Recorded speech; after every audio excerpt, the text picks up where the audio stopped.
the right time. Just before session, perfect time. Do I join the campaign again? Can you add yourself to it? I was trying to, but... One sec. You have to click the link to the campaign. Oh, right. Yeah, it's kind of a... you want to play with. Right. You want to use. It's kind of a... Yeah, it's weird. You think there'd be like a... Just a join button. But Turn on. Soothing to it.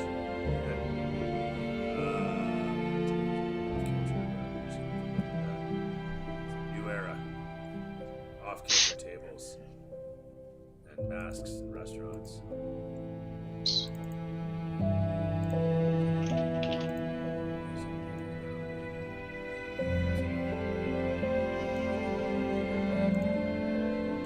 Music's just a touch louder. It's probably going to drown you out. Yeah.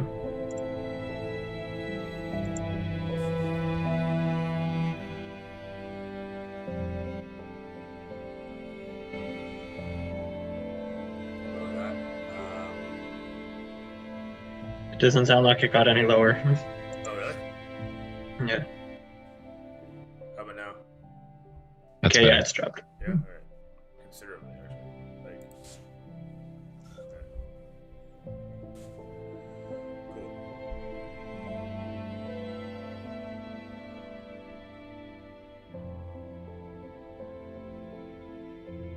If there's any other details you want, just ask away and I'll whip it up here on the spot. Do not whip it out on cam. Alright,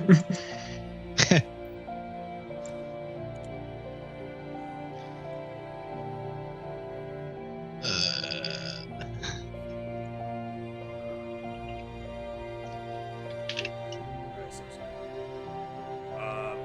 Oops.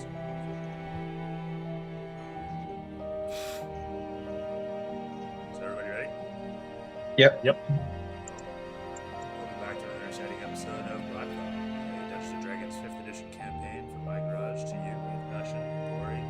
Thanks to the palette of personalities that is in my plethora of players, we once again journey into Kalimshan, where we join Lazariak, Dawn Hunter, Kiko, who stands alone against an approaching destiny in the form of several murderous ruffians, rebels in Teshburl, heading in towards him with weapons brandished and rage on their minds.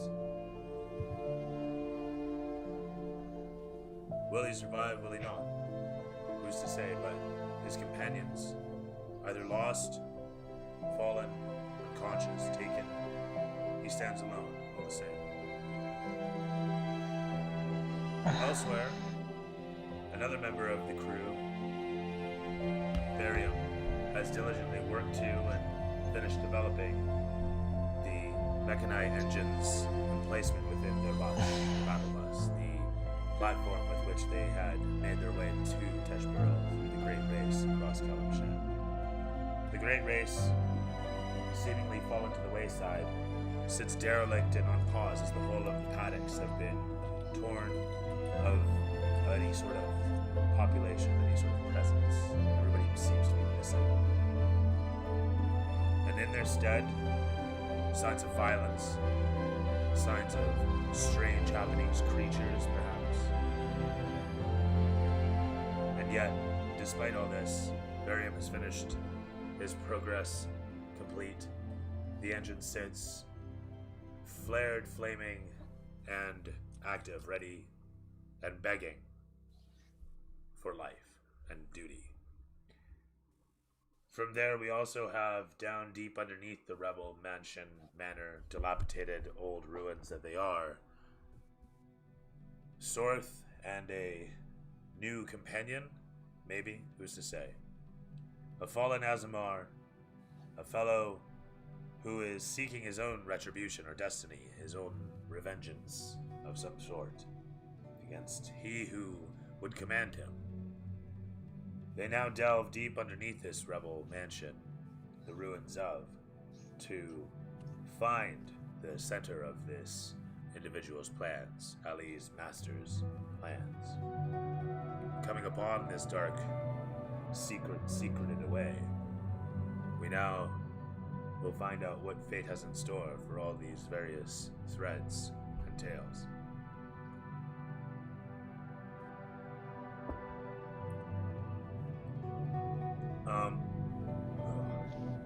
Yolanda is not dead. He is unconscious. Ulthos is gonna be a minute to pop in, but he'll be alone. Aside from that, Barryum, Sorth, and Ali are all currently alive and well. And as the sun now sits high overhead, clouds forming all over the sky, blotting out the harshest of the rays, Lazariak stands alone amidst blowing sands and screaming men. As they head in towards you, you steel yourself in the moment, focusing forward as the camera pans against your furrowed brow to show your stealing eyes.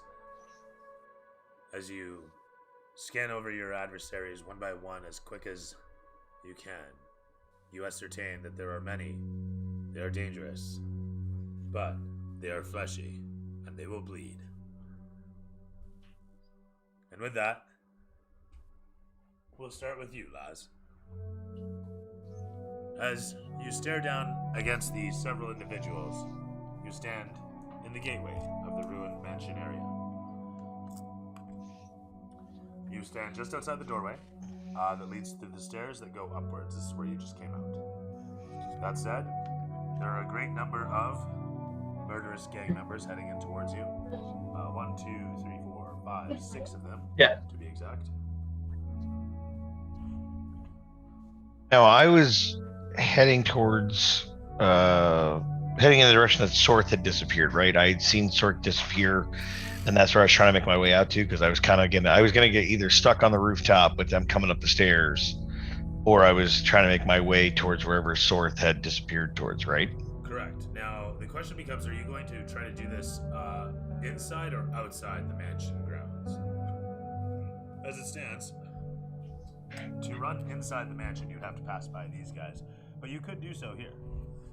You could easily run past them and follow the wall, finding cover possibly in the old ruined pieces of building and erupted stone beyond.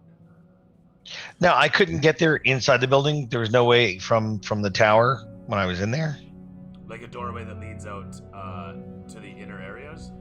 Yeah. You saw, no. There No, was just okay. the one by the front gate. Got it. It's still inside the gate, but Yeah. So the other choice is making my way along the outside of the compound and trying to look for a door to get in. unless you wanted to risk passing by on the inside. Well, passing by on the inside, I've got 6 in front of me, right? You can pass them. Like, the group is here, and you've got Mhm. about 20 feet opening. And so you can be 20 feet away from them running. You would end your movement, I think,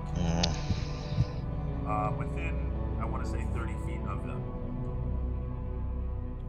So someone's going to get to me and engage me. Some of them would be able to get close enough for melee. Some of them may have to resort to throwing things at you. Daggers, stones, bad language, that sort of thing.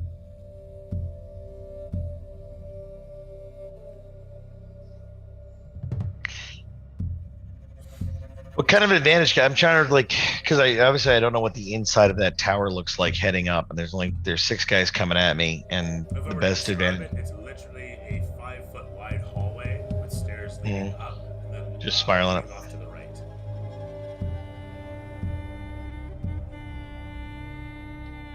Coming out in the center of the platform. I think my chances. I think my chances are going to be better using getting the higher position, getting around that switchback, and trying to funnel them together so I can take on one at a time, than it is trying to make that run. You want to use the stairs then? Yeah, I'm gonna go back up the stairs and try and get myself in position where you get to that switchback. So as they come up, I'm gonna get in them single file and just get ready for hell. That sounds fine to me. All right. Fuck. All right. The camera pans against your face and then falls in line, rotating around to show the doorway, dark and oddly welcome. There's a pinpoint of light in the very corner where there's a singular torch that illuminates the top of the stairs. Otherwise, the rest of the area is illuminated by reflectance and prayers.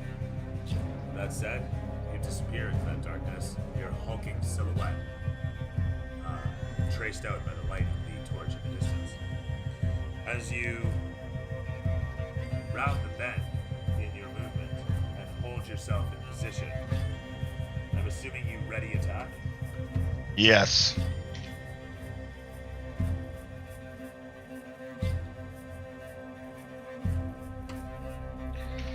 Yeah, I'm gonna try and force them to have to come up that staircase to me and get them in line rather than have to get surrounded by them. As we watch you rush up the stairs, we hear the echoing cries and screams of rage from the murderous group stomping after you as fast as their boots will carry them through the sand. Weapons flashing, teeth gritted, they close the distance on the doorway.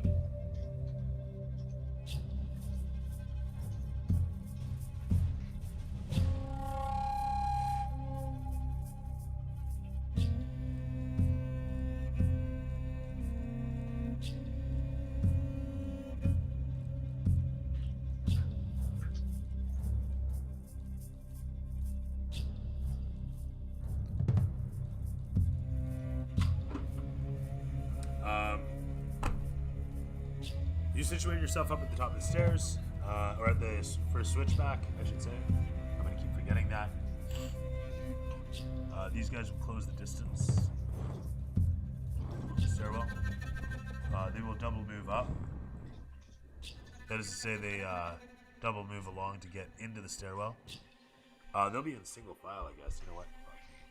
This is not the best way to do this. Oh, come here, manual dexterity. Good lord. Let's do. Fuck.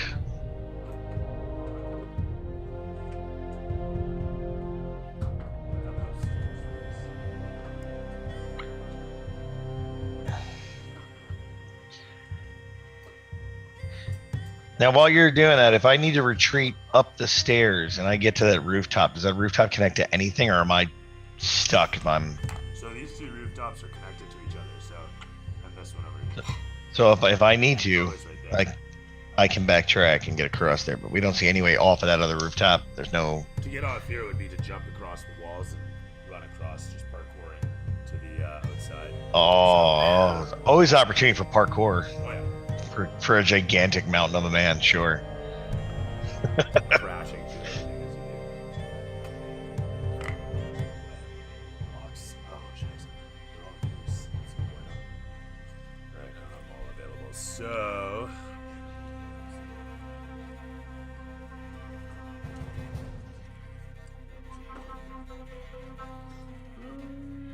You know, technically, whatever. Get it done.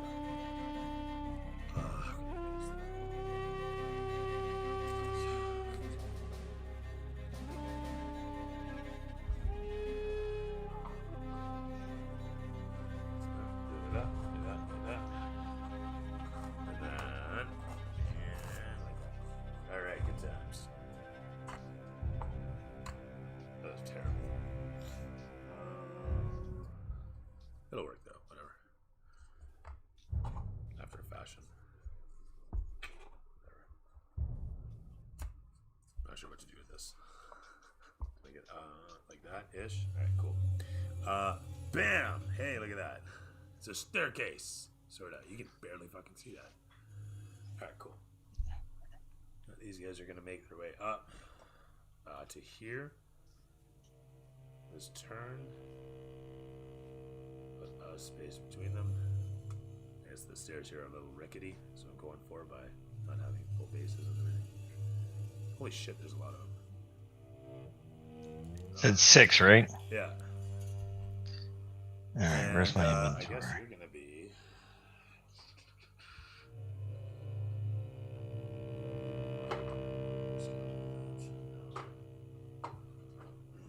What do I got here? I got 4 hand axes and javelin, if need be, to throw down that hallway.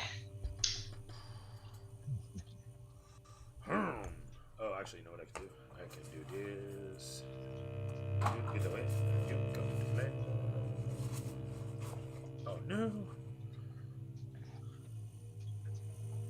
Fix that. And then, sort of. I had a dream. You know what? I'm gonna do this. Put the curve right here. Somehow, how am I gonna do this? I'm gonna do that right there, or something to that effect. There. Sorry, I threw your whole setup off, Dooley. Yeah, I'm just having trouble figuring pieces to put the stairs on because all my blocks that I typically use, they're in use. So it's not quite a perfect stairway. It works. That'll work.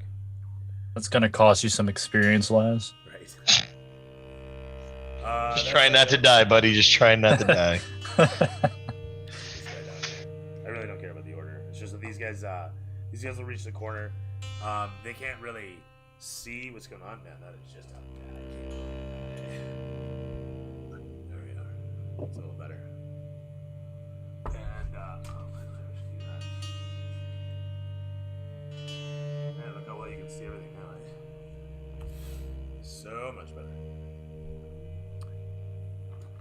So that took a little bit too much setup, but we got 6 guys running up a set of stairs, all headed up towards where you've double moved to. So they had to single move to the doorway, and then this is more or less the single move in. It's still quite a lot, so we'll put them even lower down as a single file would go.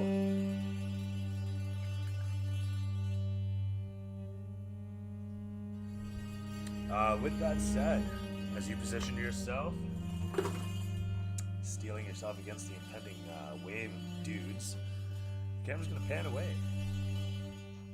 And we're going to see, in the darkness,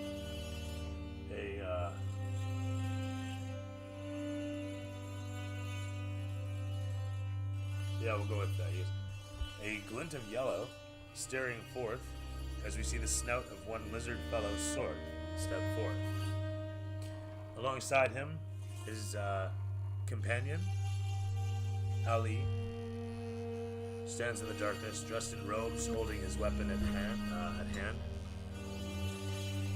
I guess we're both technically invisible, though. Oh, Yeah. That's right, too. I'm glad you that remembered. said, you guys shimmer out of view as the audience is reminded that you guys are invisible.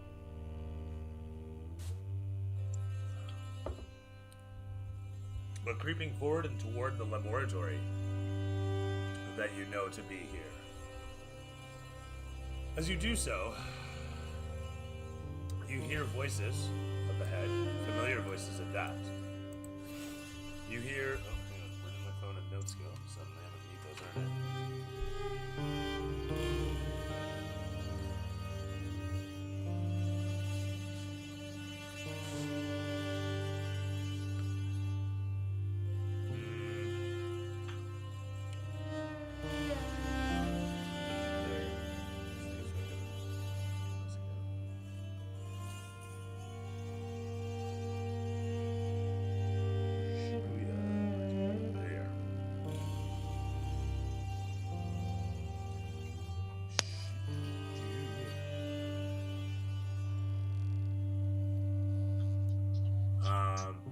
Right, as we were.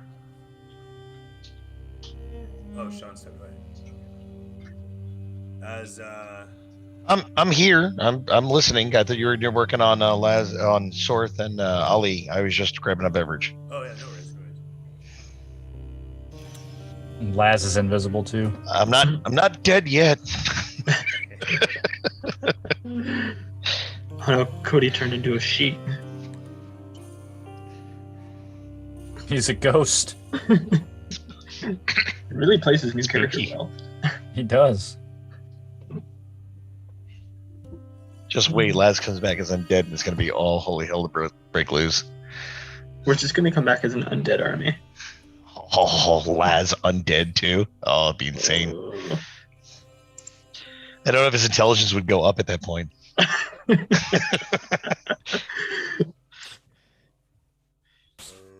Just grabbing my names here. Sorry.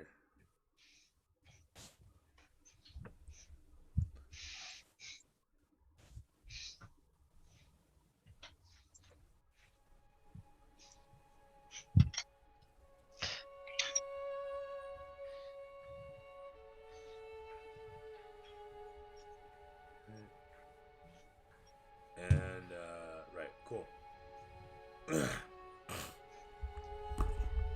As you guys creep forward, watching towards where the doorway is, invisible as you are, the camera pans against you, and what do?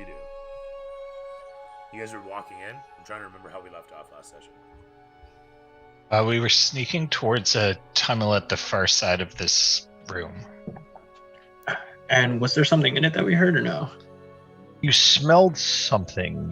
Something was heat, bad. You were trying to thought. walk past something, if I remember. Something stinky? Yeah, you guys crushed something that had gotten off at you. Yeah. And so, with that said, as the camera pans, And Ali knows that what I have written here is Ali knows that a patrol is coming by shortly. Says they have to go deeper. There's a tunnel at the far end, and Sorth is unwilling, but says let's press on. There's no going back. and as you guys continue, Excellent. on through the darkness, the camera crossfades to show the Black Thumb logo, and then Sean can regale us with what happened last session. I wasn't meaning to jump in on you. I was just filling in the piece. No, I actually, that's why I was like, Sean's gone, because I was going to transition into you there. Oh. Yeah, I'm here. So, Smooth as at the beginning of last time, Ali is talking to Sorth and telling me they need to go back in there, go back into the compound. He seems to be kind of rambling about finishing what was started, dealing with Strocius and the screams of the people that are in the tanks. Ali convinces Sorth to help get Strocius. Ali has a full ring of keys that unlocks the doors, and Sorth follows him inside. They don't hear anything, but they're heading down a hallway. Sorth smells a bunch of different things, some good, some bad, smells something sweaty, angry, threatening, and senses something moving ahead. And Sorth is now very cautious. Laz, by the way, during this, is heading for the arches on the rooftop, makes it to the top, goes into a rage. Yolanda is behind some crates as the enemies approach. He takes a shot at an enemy and hits for a boatload of damage. Gets a few good whacks in, and then Yolanda's dead. One more time. Garnett destroys a dude with his Fist of Fury. We switch back to Sorth and Ali. They're going down this hallway. It feels like they're under something heavy. Ali convincing Sorth to keep going, tells him to trust him. They got to keep moving. Ahead in the darkness, there's a form that's hunched over, grunting. Ali seems to recognize it and tries to pull Sorth to work past it. And the creature is growling at Sorth and then leaps forward and attacks Sorth. But Sorth manages to get out of the way of his claws and takes a bite into it. And it tastes like ash or flesh, or was it flesh? Is it ash? They don't really know. Tastes like ash. We cut to Barry. The fire engine spirit is there and they're working on it. Barry's talking to the spirit, giving it some shit. Like, hey, if we're gonna do this thing, you better get my bus moving and get everything going. And they're just working, and the spirit tells them they senses danger, that there's somebody in danger, there's a conflict going on. Back to Laz. Laz goes to the archers, destroys the first one, sending pieces of them down to the ground, lands a wall up on the second. Yolanda is trying to make a death save. Archers are firing on Laz and takes an arrow to the knee for 5 damage. Stonefists keep beating on the axe-wielding guy. Garnett gets bashed in the process of trying to save his brethren. The guys are taking the body of Yolanda away. Back to Sorth and Ali. The Claude thing misses. They get in a big fight. Sorth swings and gets hit, and he starts to feel drowsy or slow. Sorth backs off, but it tries to hit it with a bow, but misses. Second shot hits, and there's a hole, but then it starts to fix itself. Ali changes form to his patron, attacks with a great axe, but then somehow heals the creature. The second attack with the axe does most of the damage, and then that gets healed. Back to Barry, though. The spirit is watching him work. They're getting things moving. Barry gets burned while he's working on the machine a couple times, almost kills himself. Barry and the mechanic hear a howl when things get going, and they look out and they see the shadows of large gray things moving along on their knuckles. Back to Laz, who swings and misses twice, but he hits with the heft of his axe. Garnett gets hit by an axe-wielding guy, and Garnett is down again. The large group bears down on the stone fist and picks off another one. Dude walks up on a hand cannon. Archer across the way hits Laz with 8 damage. Then Archer in front of Laz can't get his shots off. Back to Sorth and Ali. Sorth gets slashed. Ali gets an attack opportunity, but misses. Sorth casts a snaring strike and tries to bludgeon the creature with his bow. Ali does a lot of damage, puts the thing down, and Ali says there's going to be more and heals Sorth in the process. And then they keep them heading towards the lab. Barry continues working on the engine, but screws something up. He gets hit again and goes down. The mechanic doesn't die and brings Barry back. They get the engine hooked up, and the spirit recedes into the engine. The bus is alive officially. The hunch figures are coming towards them, and that's where we left them off. Laz finishes off the last archer and now hightails it to catch up with Sorth, heading down the stairs. Yolanda is being carried away, but he's bandaged. And Ali casts invisibility on him and Sorth, and they're making their way to the lab. As I said before, Ali knows that there's a patrol coming by. They had just made it to the lab, said it's about 100 foot by 100 foot. Ali says they need to go deeper. They got to go to the far tunnel at the far end. They need to press on. And then the last thing we saw was Garnett dies after a nat 1 on a death save.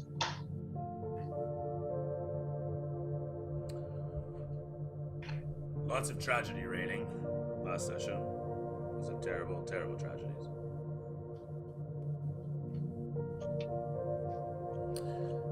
As Ali and Sorth creep towards the opening, hearing voices up ahead, Ali recognizes the lieutenant in charge of this place.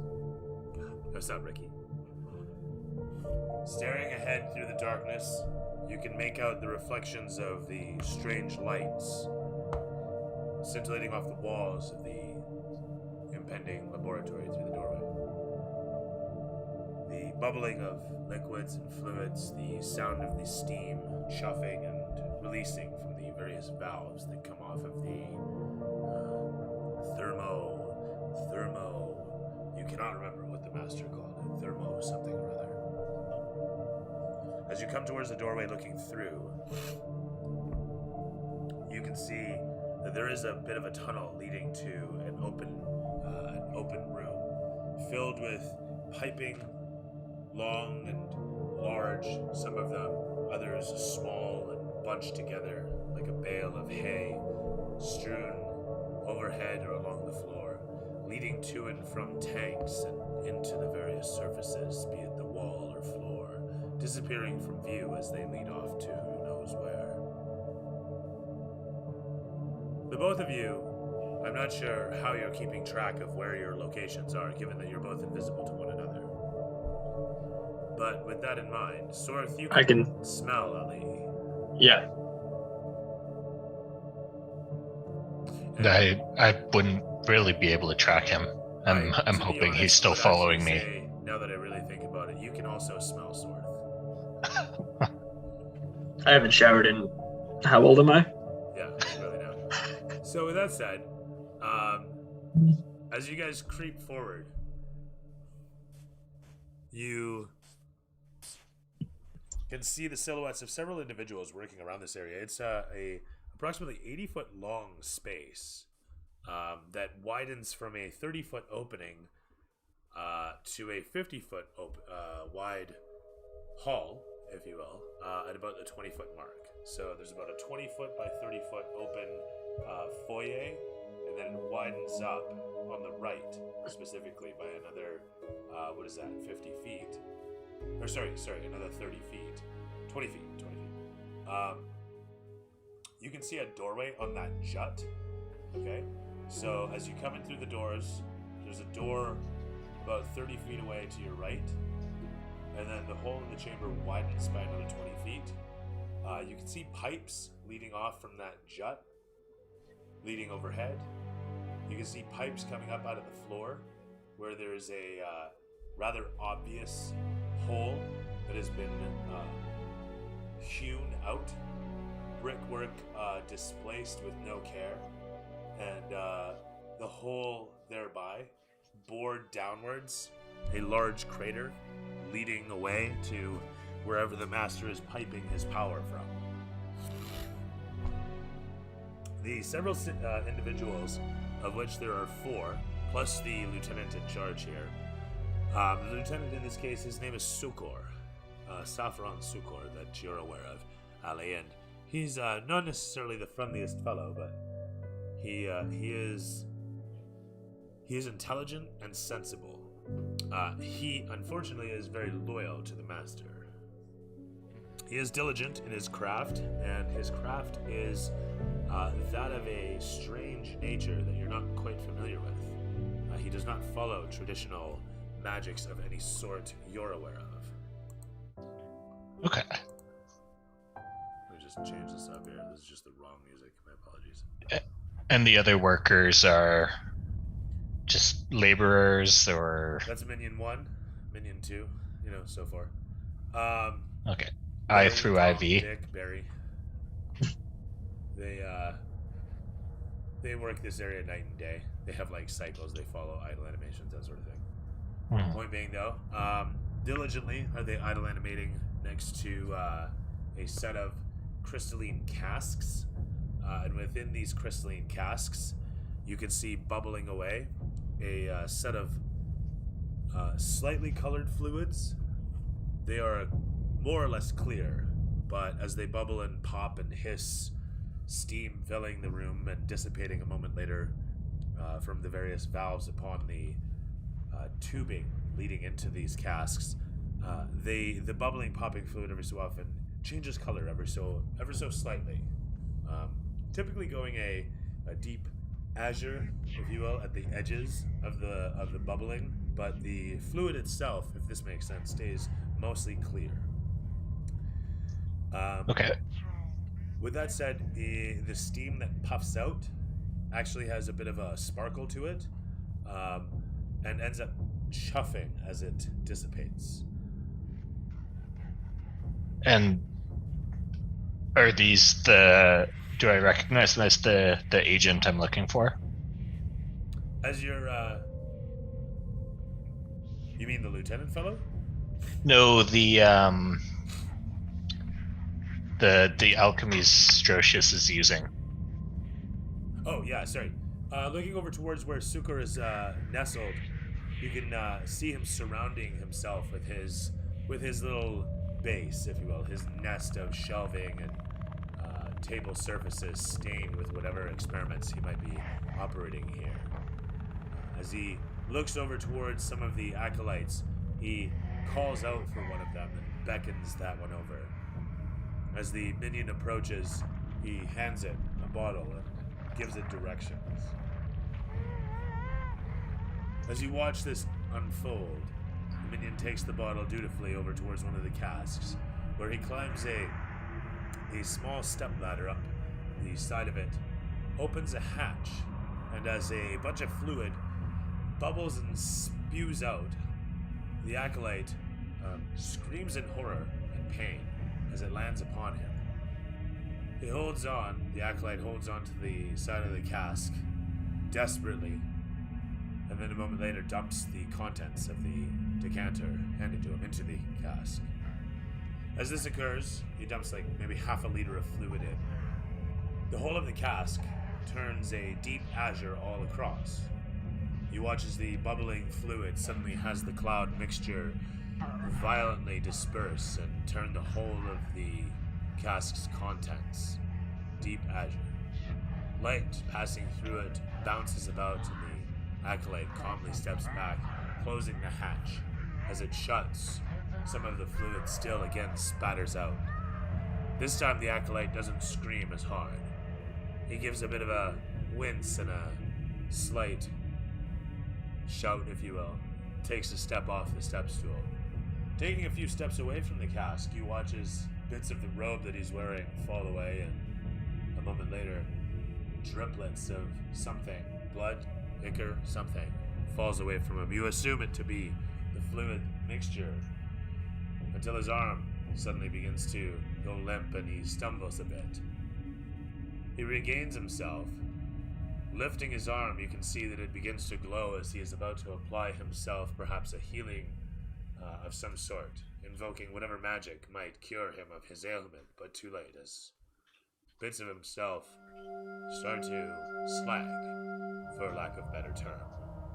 He watches his arm begins to slightly melt.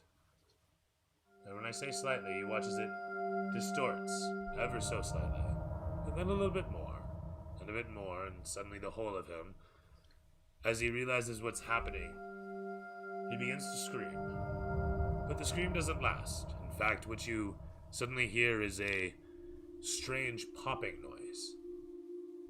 And you watch as he reacts oddly, convulsing a little bit, before burbling a thick fluid, viscous and full of giblets from his throat as he collapses in a heap, slowly melting from the inside out, it seems. As Ali stares at this, recognizing the potency of the mixture, the emulsifying agent that was just passed forth is a dangerous one.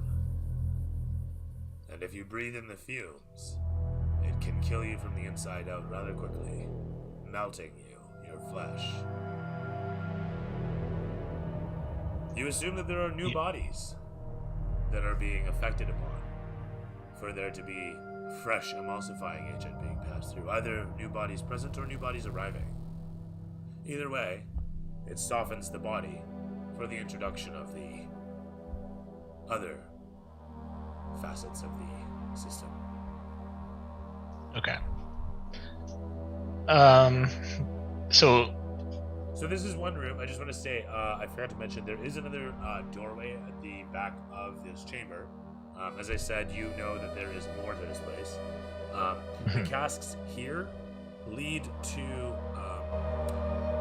the steel coffins down below, and that would be where the main show occurs. down below being through the hole in the ground that the power pipe leads through? The power pipes do lead past that floor. However, the door at the back leads to a set of switchback stairs that leads downwards, directly into the basement chamber below. So while he's screaming, I'm just gonna whisper out to Sorth to let him know that this is the lab that we came to destroy, and to stay back and not to breathe the fumes. Sorth is gonna struggle to hold his breath. Alright. And then relative to the doorway, how far would it be to the lieutenant there? So the lieutenant's probably about 80-foot chamber. The lieutenant's about the midpoint at the far left of the chamber, and the double doors are at the back. So he's not close to them. His little lab area extends from the, we'll say, approximately mid-mark to about 20 feet down the length of the back wall. The left wall, I should say. Okay. And so the room, it's basically got these two big containers, and then the floor, and they're just up on kind of stands, and then there's a hole leading down to wherever the energy's coming from. Correct, Amanda. And then these tubes that are coming out of the floor, or going down through the floor rather, they crawl across the floor to the casks, as well as you can see tubes leading from the casks against the ceiling to the shut in the wall that I was mentioning earlier, that also has a door leading into it. How stable do these casks look? They're placed upon metal struts, and they are reinforced to hold against vibration. The master was very specific about the quality of their will. And they're bolted down. They are, as a matter of fact, they're staked into the panels. I'll be right back.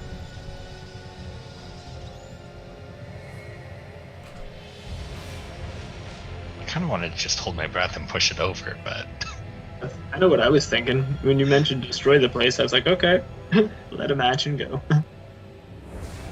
I'll look back. I think I remember something of a bird doing that. Well, Yeah. actually, I don't breathe anymore, so the fumes won't be an issue. Oh, Not since Strocius was finished with me. at some point I'm gonna have to roll to like re-hold my breath.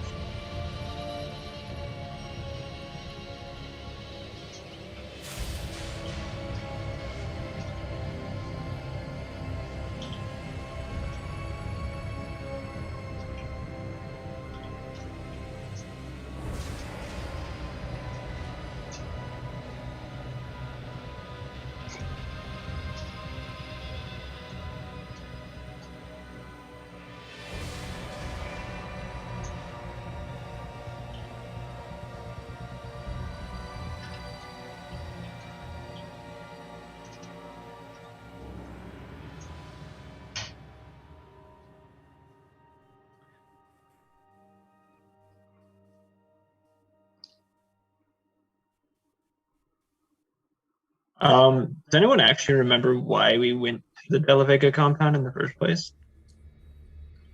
For loot. And then we died. Wasn't wasn't it to stop the riots? Like we heard that like the leader was there or something. Yeah, I Pretty think you're sure. right. Alright, so what's going on? I'm gonna try and sneak my way towards one of the container they just poured the. The emulsifier in? Yep. You can easily do so. The room's big. The acolytes are dispersed about, not really paying too much attention. The room's pretty loud with lots of acrid smells. And is there any sort of like drain valve on the bottom or anything like that? Okay. It's an odd mechanism that does have a key lock upon it. It's locked, you're saying? There's a strange lever and dial. So it's a wheel that has the lever locked into it, and then those are chained together with a padlock upon it. And then I'm assuming the lieutenant generally carries that key.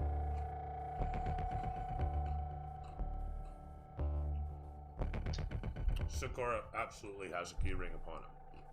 Okay. You know that it's got the keys to the back hatch.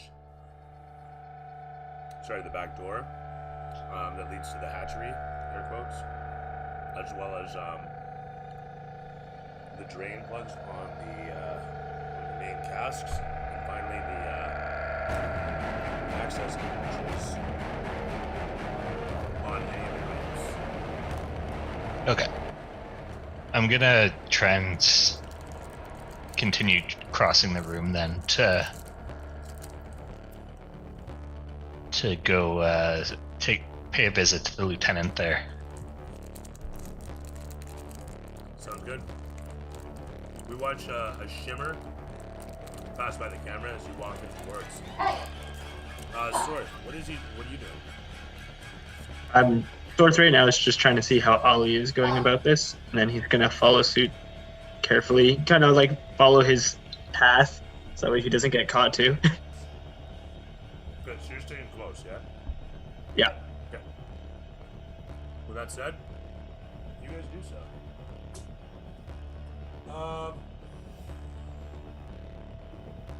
Let's see.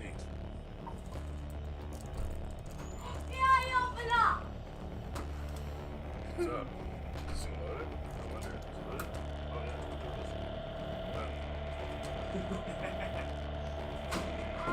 Oh, no, it's all coming apart. Hope you guys are ready for some really fucked up shit. Our DM almost died. Yeah, he He just means got he did shot. die. Sprout got gunned down. He got swatted. It,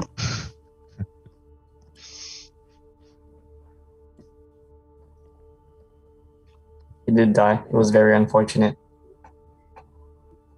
He's dead now. Mm-hmm. Story we'll never know what happened next.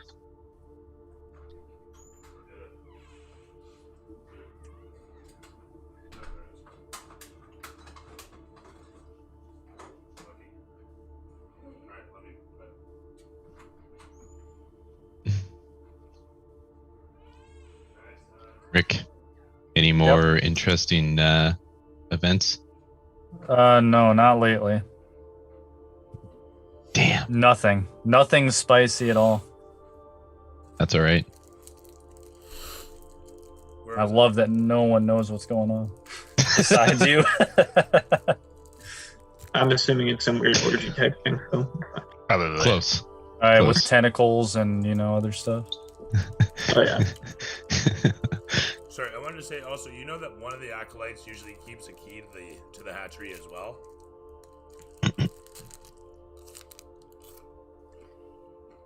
And on that note, are the acolytes all generally in line of sight of each other?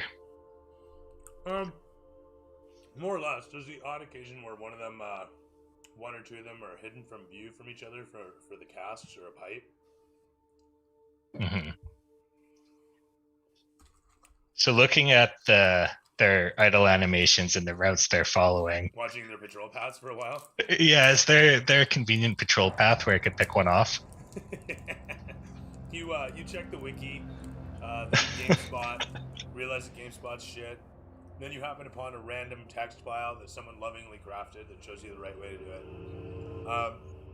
At which point, you get the wrong path and have to reload, so you do like 14 times, and then finally get the exact timing when one of them is alone.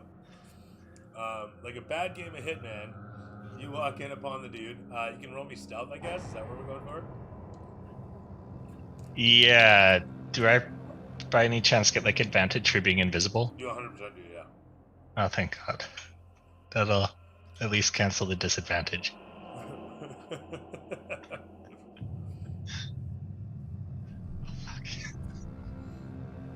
I got a 2. Well, that is a terrible roll, sir.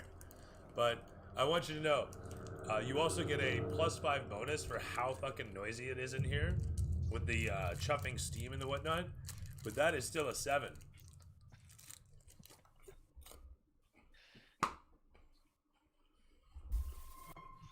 Well, shit. Mm-hmm. As you guys are making your way towards this, having run out of reloads, I guess. Oh, what can I say? You step on Sorth's tail, causing him to howl.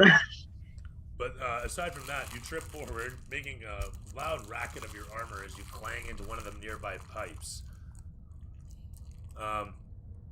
Only the one of the guys actually hears it happen because of the fact of how noisy it is in here and how large the room is. Like, I can't overstate. It's quite the cacophony of like hissing and steam and burbling and bubbling and whatnot. And so with that said, there is the one disturbed individual, one perturbed acolyte that is looking around at where that noise came from.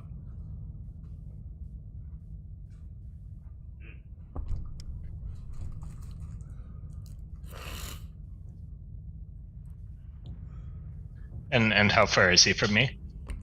Not far. We're talking maybe 10 feet. All right. In that case, I'm gonna close the gap and try and take his head off.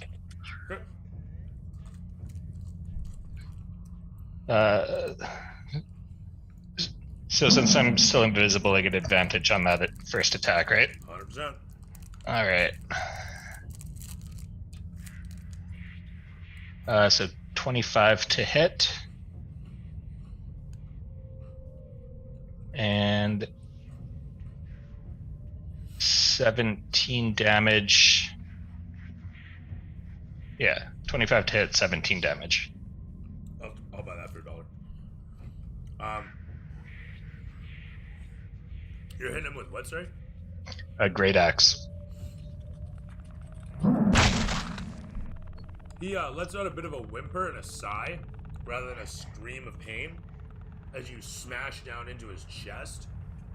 The leather piece that is supposed to be armor is nothing more than something that prevents the blade from completely cleaving through his sternum. As it stands, a bit of blood fissures out as it pops from his chest, and the whole of him kind of gasps for air as he crumples to the ground. You stand over top his body as he kind of holds a hand up, pleading for life, pleading for mercy. I mean, you've still got the rest of your turn, extra attack, all that sort of shit. Yeah, so after what they've done to me, I'm not feeling exceptionally merciful, so I'm gonna follow it up with another attack. So 13. Oh, Advantage with again. advantage. Yeah. So 23 to hit, and 15 damage again. So good.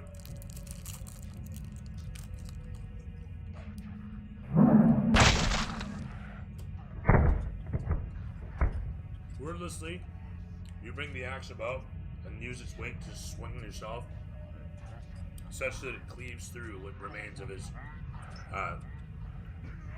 cleaves through his chest this time around.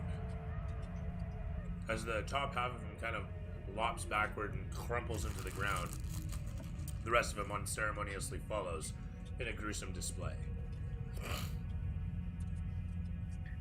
The whole of him, comically, sits hidden away. So although you have created modern art, nobody nearby will be able to admire it in the short term. And perhaps that's for the best. Mm-hmm. As Sorth watches ahead, he sees as the shimmering form of Ali comes into view as the invisibility wears off in his action. It's minor invisibility, wasn't it? Yep. With that said, he also watches a gruesome display, etc., etc., etc. And then I'm just gonna use the rest of my move to try and get like as hidden as I can. You crouch.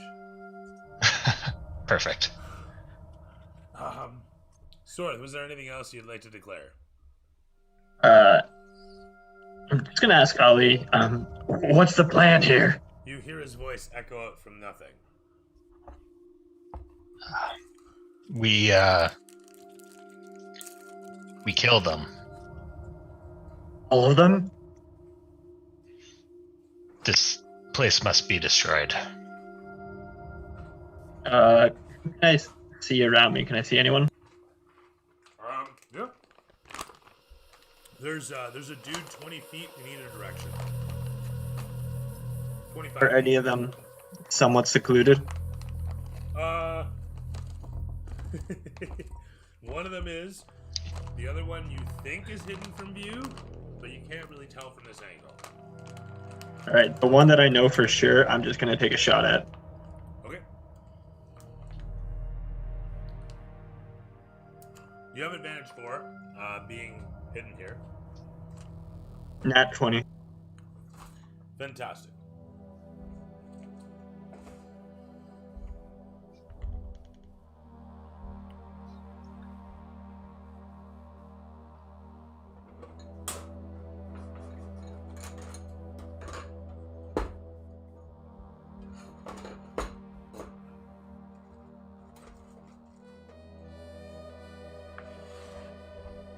What's the damage? That was tragic. That was only like 16 damage. That's terrible. I'm sorry. You have my sympathies. With that said, that 16 damage is considerable all the same. As half the guy's health is knocked out of him, he suddenly guffaws as the arrow plunges through him. He stumbles against one of the nearby pipes, bracing himself. He looks around frantically, as I'm assuming you take another shot. You're muted, bro. Oh yeah, I'm gonna take another. 25 to hit. Hits.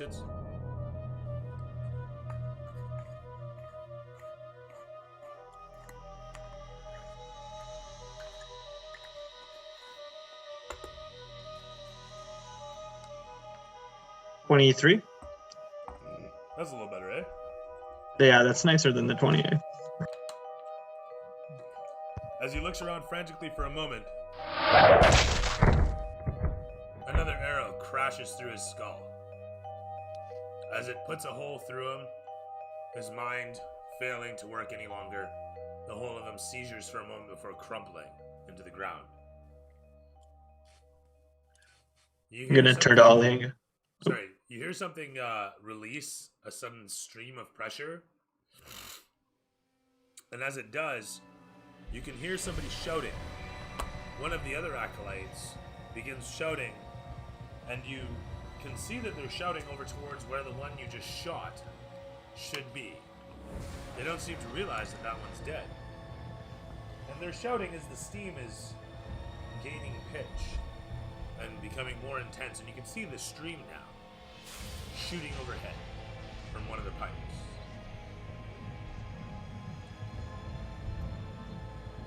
This looks promising. I want to say that the jet of steam is about, let's say, 20 feet in the air, and the pipe itself, while it's hanging such, is shooting that jet downwards. Right? Hmm. So it's about a 30-foot cone, let's say. 20-foot cone, let's say. That said, Shoot. I'm gonna have to crouch now too, because I'm probably not invisible anymore. I say, you shimmer back into view as you stare upon the steam, and then realizing what's going on, look over towards your companion and take a knee. With that in mind, the camera pans against the rest of the chamber, where Sukor continues conducting his work. The camera's going to pan against where our familiar mountain of muscle is situated at the front of the stairs. Staring down towards the corner, you can hear their footfalls closing the distance.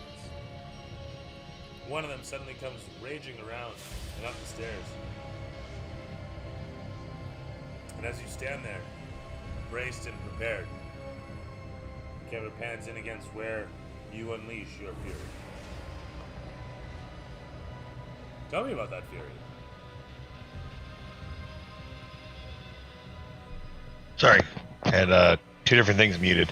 Yeah, so in prep for this is just all out, knowing this is kind of a last stand kind of moment. So I am going full bore with the great axe here, knowing that I was in a good position to get at this. So I'm going to actually do the Great Weapon Master, and I'm going to do the advantage, take off the 5 penalty, and hope that we can hit and do some massive damage here. And I have to roll. Let's rock and roll. Oh, I rolled the wrong. I hit the wrong thing the first time around. That's not good. There we go. The first one is not good. The first one is a 14 minus 5. That's a 9. Second one is a 19 minus 5 is a 14. Either one hit. 14 is just gonna miss this guy. Fuck. As Right. he comes rounding the corner, you jump the gun, swinging down into him, crashing your weapon against the brick wall next to where his head should be. As he dives to the one side, he shouts a warning down the hall and brings his shield about just in the nick to catch the impending axe that you flow with. Your adrenaline running hot against in your veins, pumping furiously and hard. You press against the shield as hard as you can, but alas, sparks are all that you see fly from the bellow. He rears back at this point and takes a wild swing upon you. Oh, on. I still get my second attack. Yeah. That was advantage on the first. Let's look at the second attack. Oh, sorry, I thought you took both. Yeah. My fault. No. So the first one you have advantage, but you got to take a minus 5. Yeah. So now the second swing. Can't roll like shit forever, can I? This one's an 18. -5. No, not -5. The second, you can only do the -5, I think, on the first one, right? As you regain Yeah. your composure and swing in through, pulling backwards, you grab a hold of the shield and crash your axe down, haft first, and as it hits against his pauldron, you step into him, hitting him against the wall, and then rake the axe across him, hoping to cut through. As it then sparks against his gorget, the whole of your pushing, bludgeoning, slashing attack leads to how much? 17. Fantastic. He guffaws in pain as he stumbles against the. Says I should take his damage already. 17. Yeah, it was a 12 on the damage, +5, and then plus, or not +5. Where's my thing here? It was 12 +3, and then you add on 2 for being in the rage, so 17. There he is.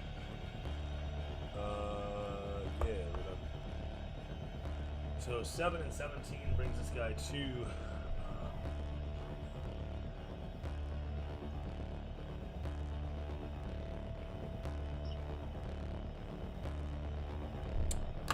As he shrieks for assistance down the hall, you watch as his companions come running in.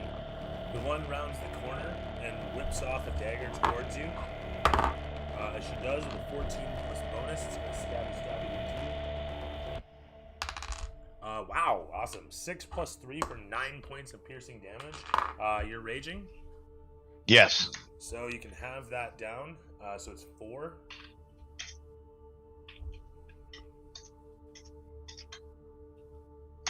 Now, if she comes in, that's a thrown dagger? Yes, sir. Why, you got something for me there? No, just making sure I keep track of Oh, yeah, fair who's enough. got what, when, and where. As that hurls in and stabs against your armor.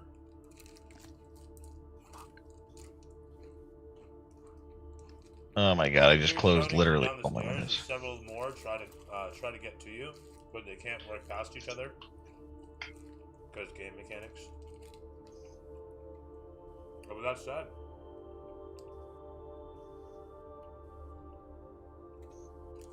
as Sorth and Ali do their thing, and Laz fights the good fight, the camera pans away.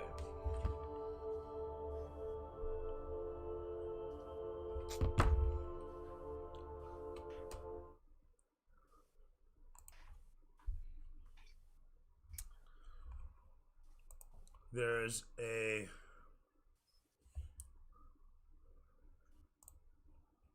brief moment where we see Barryum's eyes and a golden light, flickering flames surrounding his snout. And a moment later, we see the outside of the bus. The bus fires to life as we hear the massive engine inside, the massive power of the engine inside, chuff loudly before raging hard as we hear effectively a conflagration explode to life, and then a moment later simply begin to thrum. The whole of the bus begins to glow as a strange force seeps out from within it, surrounding it, soaking through every fiber, every scrap of metal piled together, every sheet that holds the bus as it is, every piece of the frame, every bolt, slightly glowing with the energy of the engine now attached to it. And as in slow motion you stare upon the whole of it surrounding you, as you stand just inside it, the cabin behind you, the whole of it surrounding you, and the engine in its little home, situated in front of you. You don't know what to feel, or do you? Or dare you? Pride, achievement, accomplishment, maybe fear, doubt, uncertainty. But whatever it is, Barryum stands there with his moment of glory shining all around.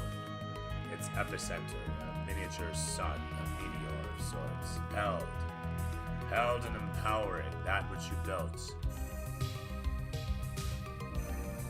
As you look around for the brief moment, the glow of the whole of it seems to simmer slightly as the engine finds a steady lope that sounds somewhat like a pulse, if not a very deep and throbbing, flaming one. You look behind you at the cabin. Its inviting form beckons you in. I'm assuming you start to drive, or is there something else Barryum is doing?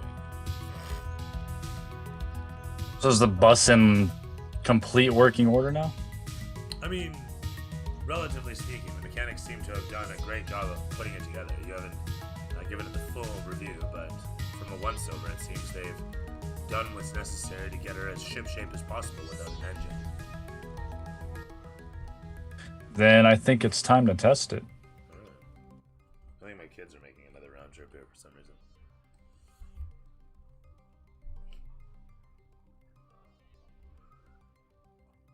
I just realized I don't have my, Oh my god, this application, holy smokes. Man, I don't even know what to say to the author of Sound Plant. This is just some shit, man. This thing runs like ass.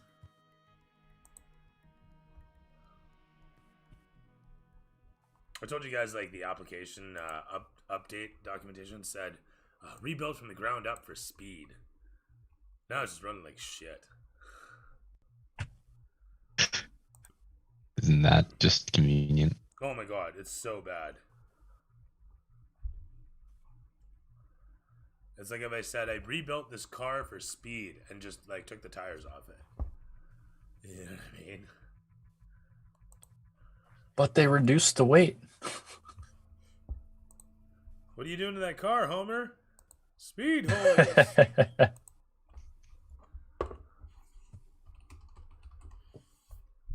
So, as we were, I think I got it going on here. Is it loaded? Groovy.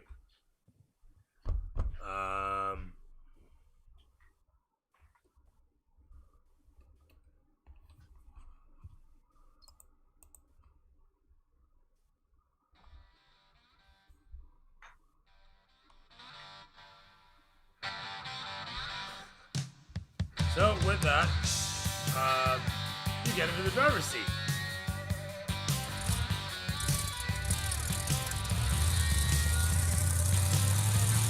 As you look behind you, wondering what the hell you're hearing, you suddenly realize that the mechani engine is impersonating something. To your own surprise, you watch it seem to thrum as you lean into the throttle. Before you know it, opening it up across the sand, the whole of the bus careens as smooth as you could ever ask. As you jump it up a notch, the mechani engine behind you suddenly acquiesces with zero speed, and before you know it, you fly across the sandy dunes at a speed that nearly scared you. Leaving behind, as we watch the bus fly past the camera, a long trail of sparkling flame and sand kicking up high. The rooster tail is easily meters into the air as we watch an orange hue like something out of fucking Tron emanate from behind the bus as it careens across the flats. Congratulations, Rick. Now you can come save our asses. You actually know where they are? I should. It was discussed, I think, before we split up, but I don't know if Yeah. he actually knows the location. Yeah, I'm not sure. Yeah, that's. Are you Yeah, that's I know the we said question. we were direction going. then? Is that the idea? Yeah. What? See, I don't think I do know the exact spot. No, I Yeah, don't think 'cause you we- do. I just We know I didn't went know. the other way. Because we just met the guy at the gates with the horses who guided us there. Yeah. Oh yeah, Would I don't know that. would the demon in the engine know because he's been with the family for so long? You could try guessing. There's only 4 cardinal directions. You got this. Why are there 4 directions and 6 pedals? Well,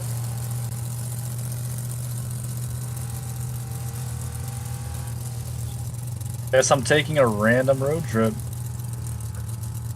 I mean, you'd know at least what gate the guy was meeting us at. Which would kind of give you like your north, south, east, west direction anyways.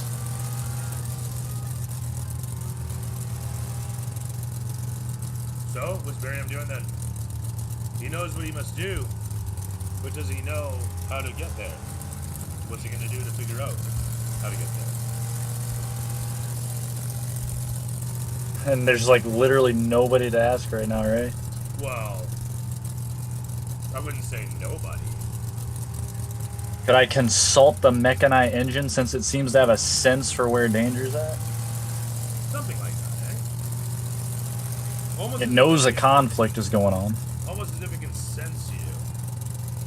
You feel the heat grow all around, and a face seems to form. A little rotund thing. Bulbous at the cheeks before settling into a placid, flat-nosed kid, and then suddenly robusting into a different form of someone you recognize before transforming again. Finally, it settles on a look, rather placid in its expression. It raises an eyebrow, inquisitively. You talk to it? Yes, I do. I need a little help locating my friends. They are definitely the ones in that conflict you were sensing. It takes a moment to regard your words. Seeming to process them, it blinks a few times over, and then suddenly you feel the whole of the bus somewhat rock, vibrate. You watch as a streamer of flaming orange fires away and flips off as a pinpoint of energy, sailing up in front of the bus and leading the direction. Holding about 60 feet away from you as a beacon directing you. The line runs about 120 feet from there to show the impending directions.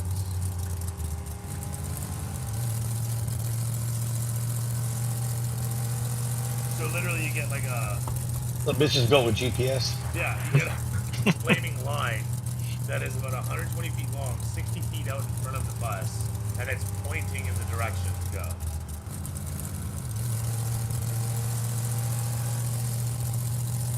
We'll let you guide me. The face hasn't left.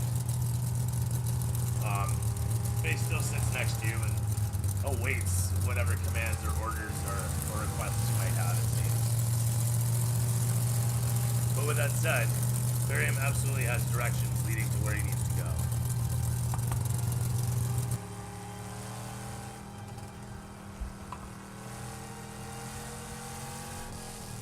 So I'm assuming you do so? Yes, sir.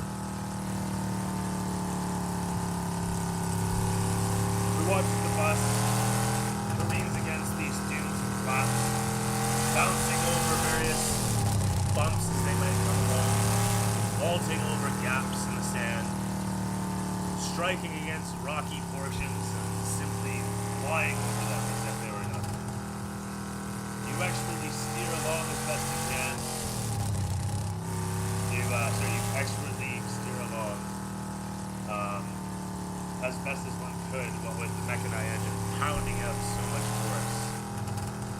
You consider for a moment that perhaps the substructure of the bus could use some reinforcement. Perhaps the tires will need a bit of work. You're betting the bearings are going to need a little bit of love. Gosh, how about those axles? Wow, we're going fast, you think to yourself. As your engineer's mind starts to take hold, as you find your mind idle, otherwise simply following a line to your destination, you look around, whipping sands and dunes that are flying past. Not quite sure of how fast you're going, but realizing it's pretty damn fast. Regardless, it's only a matter of time, very short time, that you see the compound silhouetted in the distance. Only a moment after that, that you approach upon the perimeter from some half a kilometer away. So with that said, Barryum comes closing in. As from there we can transition back to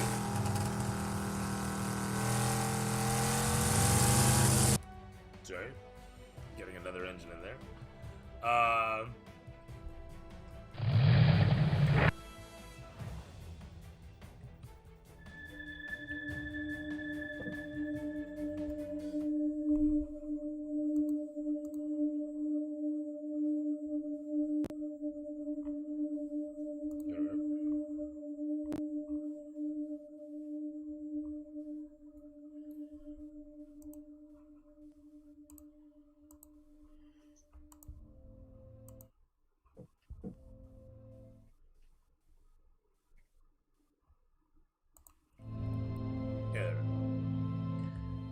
Panning back towards where Sorth and Ali are situated down inside.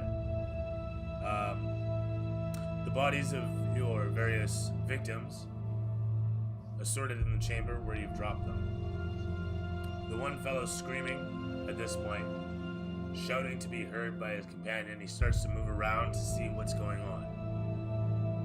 It's only a moment later that he sees the body. And he begins to shout out towards where Sukor is, but with all the noise in this room, Sukor being about 40 feet away from him, can't hear a damn thing.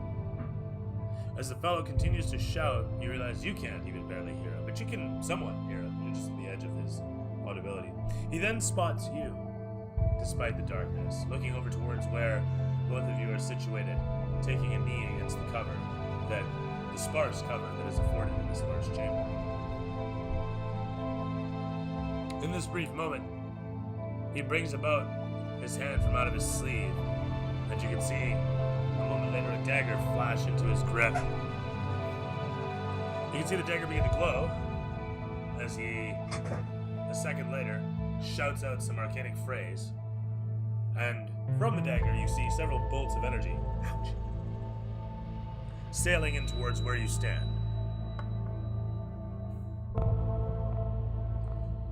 I have to roll it.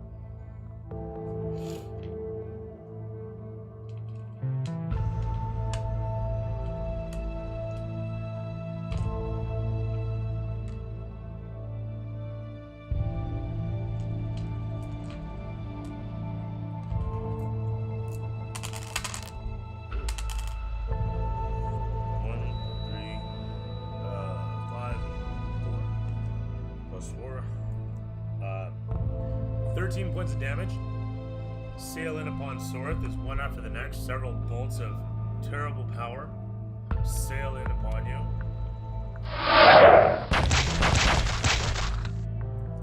Scales flying off you as you're stabbed from all sides. The small, electrified, energized daggers dissipate a moment later, leaving behind nothing but wounds, still glowing from the strange energy as the magic missiles dissipate away. Hammer pats against your face as you what? This fellow was about 40 feet away. Sorry, he is 20 feet away from where you're standing. Sorry, 30 feet away from where you're standing, 20 feet away from where his companion was dropped, and 40 feet away from where Sukor is. Sorth is showing the face of initial pain and then looking back at him like he's dinner. Fair enough. Little tooth like there? That sort of thing? Yeah. Like, oh.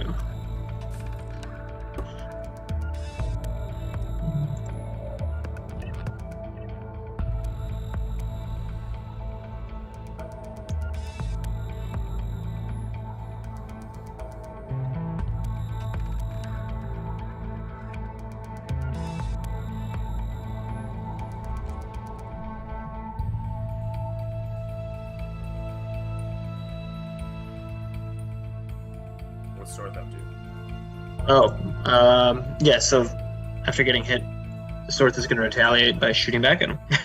Alright.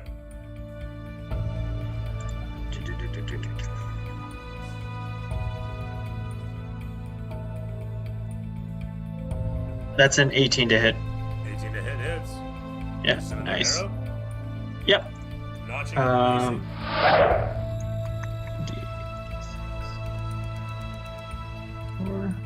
Oh, that's rough. All damage. What damage? 12. 12 damage. Yeah. Right on.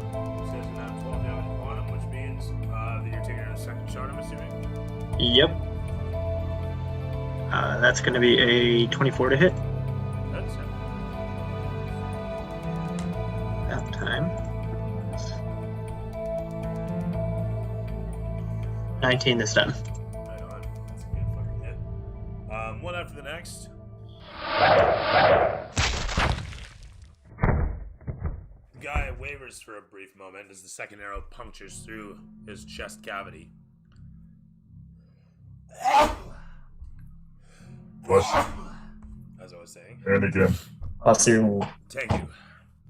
His chest cavity spurts and bursts, and he falls backwards, collapsing amidst all the chaos of this chamber. From there, the camera pans against your companion as you, bonus action? Anything to declare? Are you moving at all? Is he dead? He is, yeah. He falls Okay, backwards then- and expires. Can I go somewhere that's more inconspicuous? Because my hiding spot's not that good. Yeah, throw me stealth. Okay. Nice. Ooh, nice. Nat 20 on stealth. Oh yeah, easily. You find the large column of pipes rushing in towards it. You skid against the ground into hiding, disappearing against the clutch. Perfect. From there, camera comes in upon where Ali is situated. How big is the gap between me and my lieutenant friend? Between you and him, I think it was. Shit, what did I say? 30 feet, 40 feet?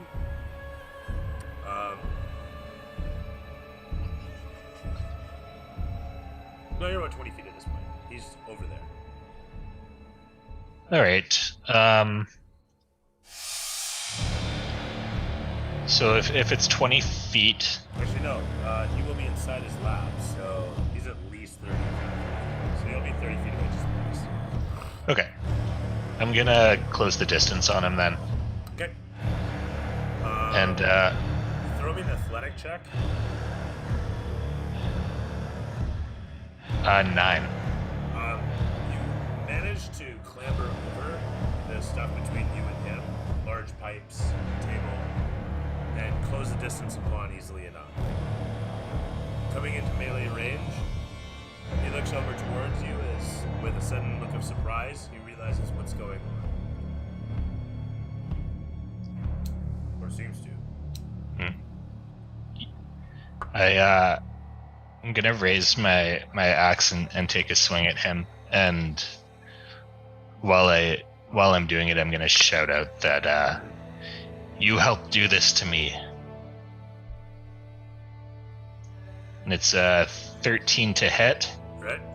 He's gonna miss. and the second one is also gonna miss. Oh shit. Yeah, 13 again. As he steps to the one side and then dances against the other swing, he cackles loudly as he suddenly spins about with a puree, flashing his daggers in hand. The one comes out glowing azure as he takes a swing with 13 plus 5 for 18 against your AC. Hits. He's going to follow up with a 10 plus 5 for 15 against your AC. Misses. As the first one stabs into you, you feel its terrible energy strike down deep into your flesh. That is 3 piercing, and then it's going to be 2d4 necrotic at 7 points of necrotic damage, plus 2 for his dexterity. So it's 5 plus 7. So And the 7's necrotic? 7's necrotic, yeah. Okay, so I'm resistant to that, so that would be 4. Very cool. And actually, it's round down, so 7 become 3. Ooh. 8. And then it was 5 piercing damage. So you're taking 3 necrotic, not 4, 3 necrotic, and then 5 piercing. Okay, perfect. As he suddenly stabs down into you, and you feel the blade slash against your armor, piercing against your flesh. He pulls it back out as the wound suddenly sutures itself behind. The pain is still real, although the wound closes up. As he looks upon it, and then looks you in the eyes with a growing smile, he dances backwards, preparing for your next strike at him. To show the remaining acolyte in the background, seeing what's going on, and then come rushing forward. As he does, he looks to the one side and sees Sorth standing there. Surprised by what he sees, he decides to be tactical and take out the other people that is to say Sorth. You're getting drowned out a bit. Cool. Oh, shitty. The acolyte becomes excited, rushing in towards where Sorth is. He trips against the tables and chairs, stumbling forward and smacking his head off of it. Falling to the ground, he scrambles forward. Running out of movement, he takes his second swing with a 3 plus bonus. So he rushes forward to throw a dagger, trips over a chair, smacks into the table in front of it, crawls to his feet, smacks his ass on the table as he's standing up, and then throws the dagger awkwardly, and then just kind of arcs overhead, flying away harmlessly, landing somewhere else over there. He looks for a moment around, embarrassed, and then just shakes his head and pulls another dagger out. That one glows azure blue. That said, though, from there it is over to our good friend Laz. And Laz, shit is hard. Shit is hard up here. This place is stifling. You're fighting for your life. And despite all this noise, all you wish right now was just to have your companions, or maybe mead with the pasha, or some food, a good shit. Fuck knows, anything but this. But you watch Forth in slow motion, your adrenaline running, your rage rushing, and you what? So I've got the first guy that's near me that I just hit for 17. Is he still? Yeah, he's a 20 some odd here. What is it? 24 damage total and still standing. He looks pretty weakened, but he's standing. All right, so I'm gonna light him up first. With the battle axe, since I've got him right there.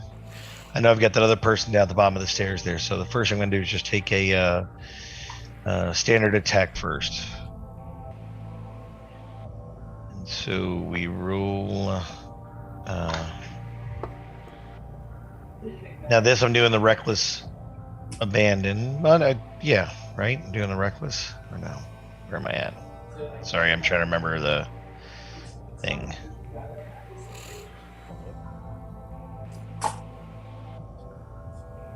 Yeah. All right, so our standard attack, we're at 14 plus 6, so that's 20 to hit with the first shot. Hits.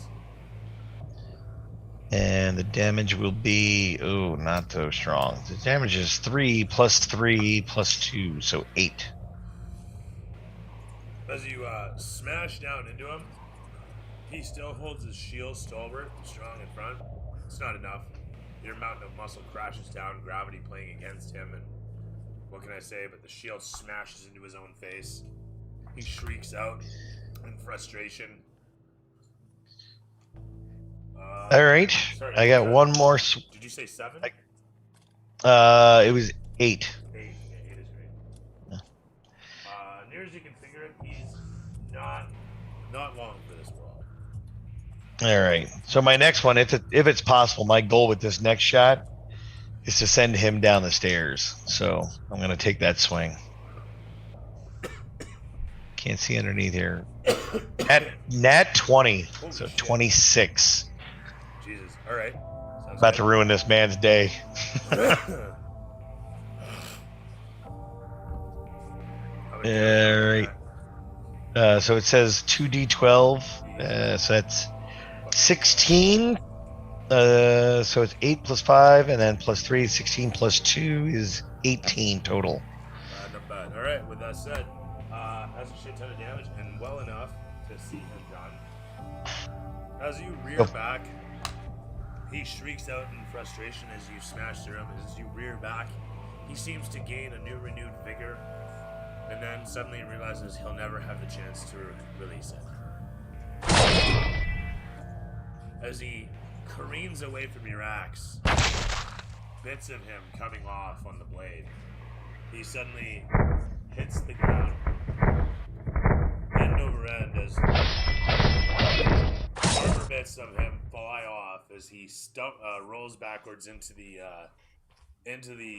dagger-wielding, leather-clad associate of his behind.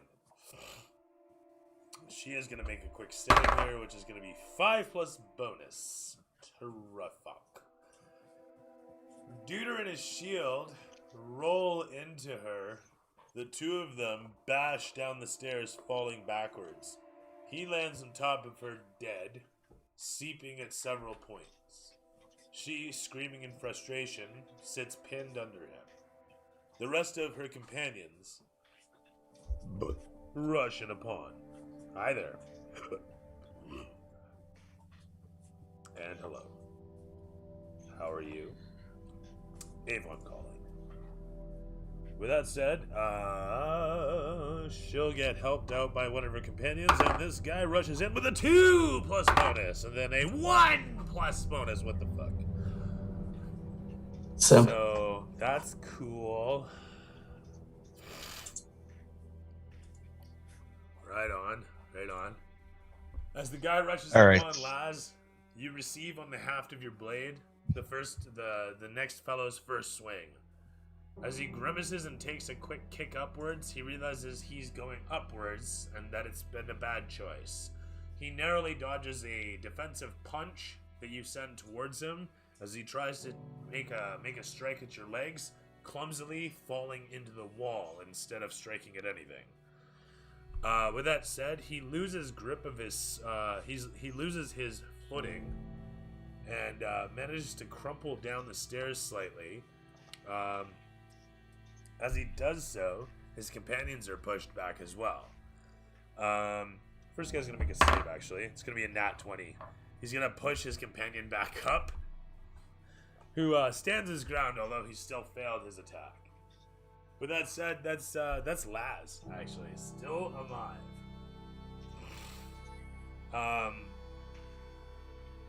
From there,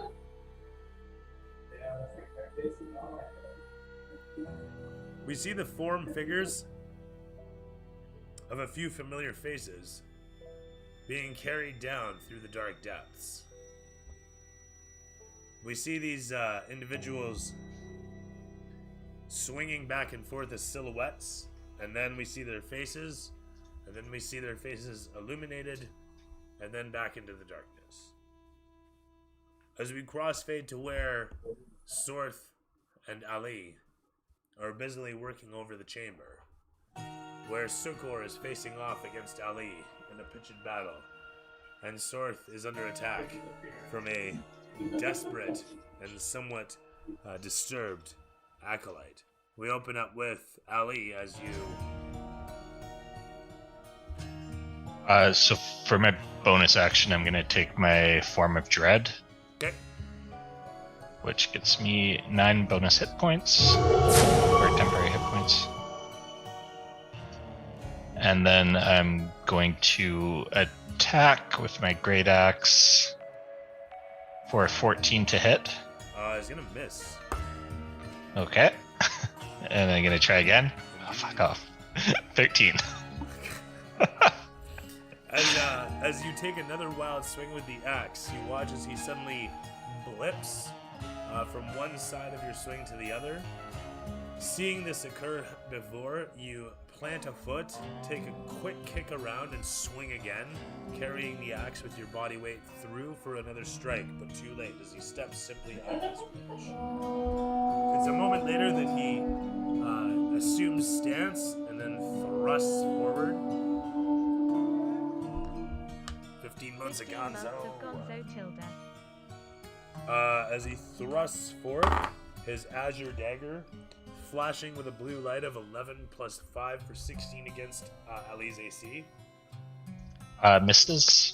And then this follow-up of a natural 1 as you catch a hold of the azure blade, and then a moment later step through his stance, throwing him off balance.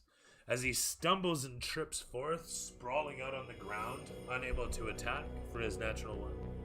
The camera pans against your steely gaze.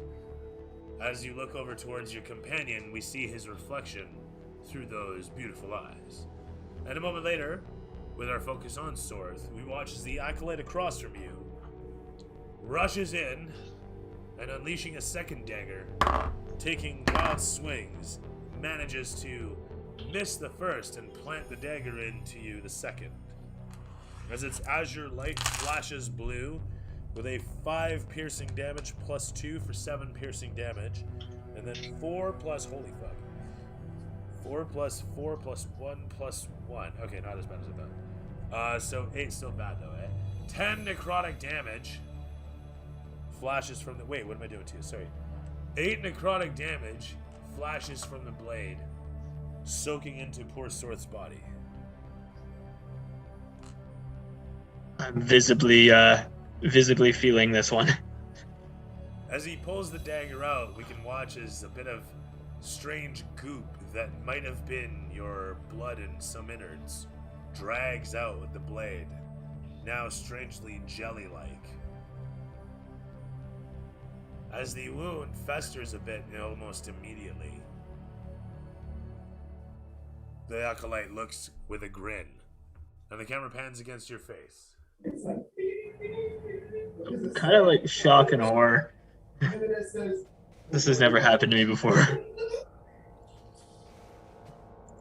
My blood is red, not goopy. Ugh. So, it is your action. It's your turn. Okay, so Sorth is actually going to... Oh, shit. I'm too close. I need to disengage from this guy. So I'm actually just going to use my base movement to run. Alright. Um, So he's going to take an AO? Yeah, at a disadvantage. He's going to miss terribly. Awesome. Okay, so with that, I'm going to try to go... Can I get behind a cauldron somewhere? But still see him? Yeah? Okay, let's do that just to, like, hide myself a little bit in case he tries to throw something at me again. Okay. You actually do happen to find a small stack of, in fact, cauldrons situated off perfect. to one side. Various designs, you know. Point being, though, you take cover against them. Oddly enough, they're not all black. You guys start to hear an odd sort of, well, nearest you can put it is small lightning that then suddenly as you guys look across to the back of the chamber, you see an eruption in the pavings of the room.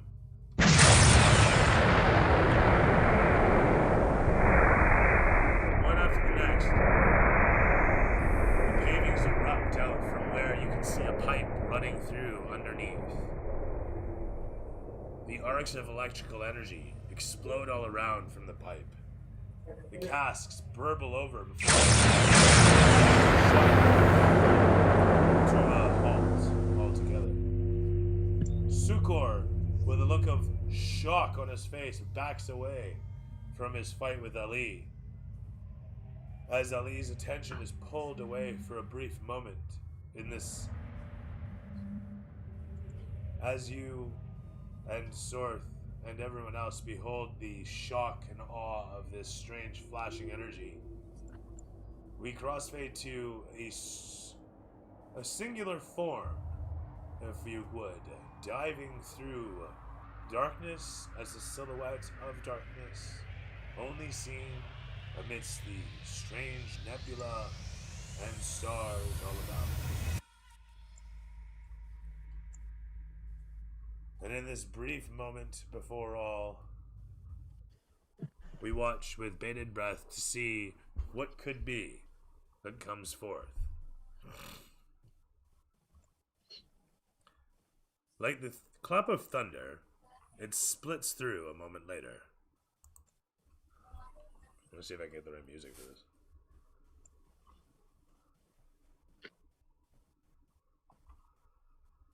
We'll go with,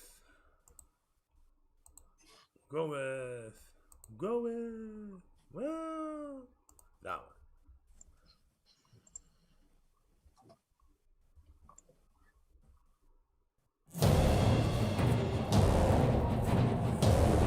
When one last snap occurs,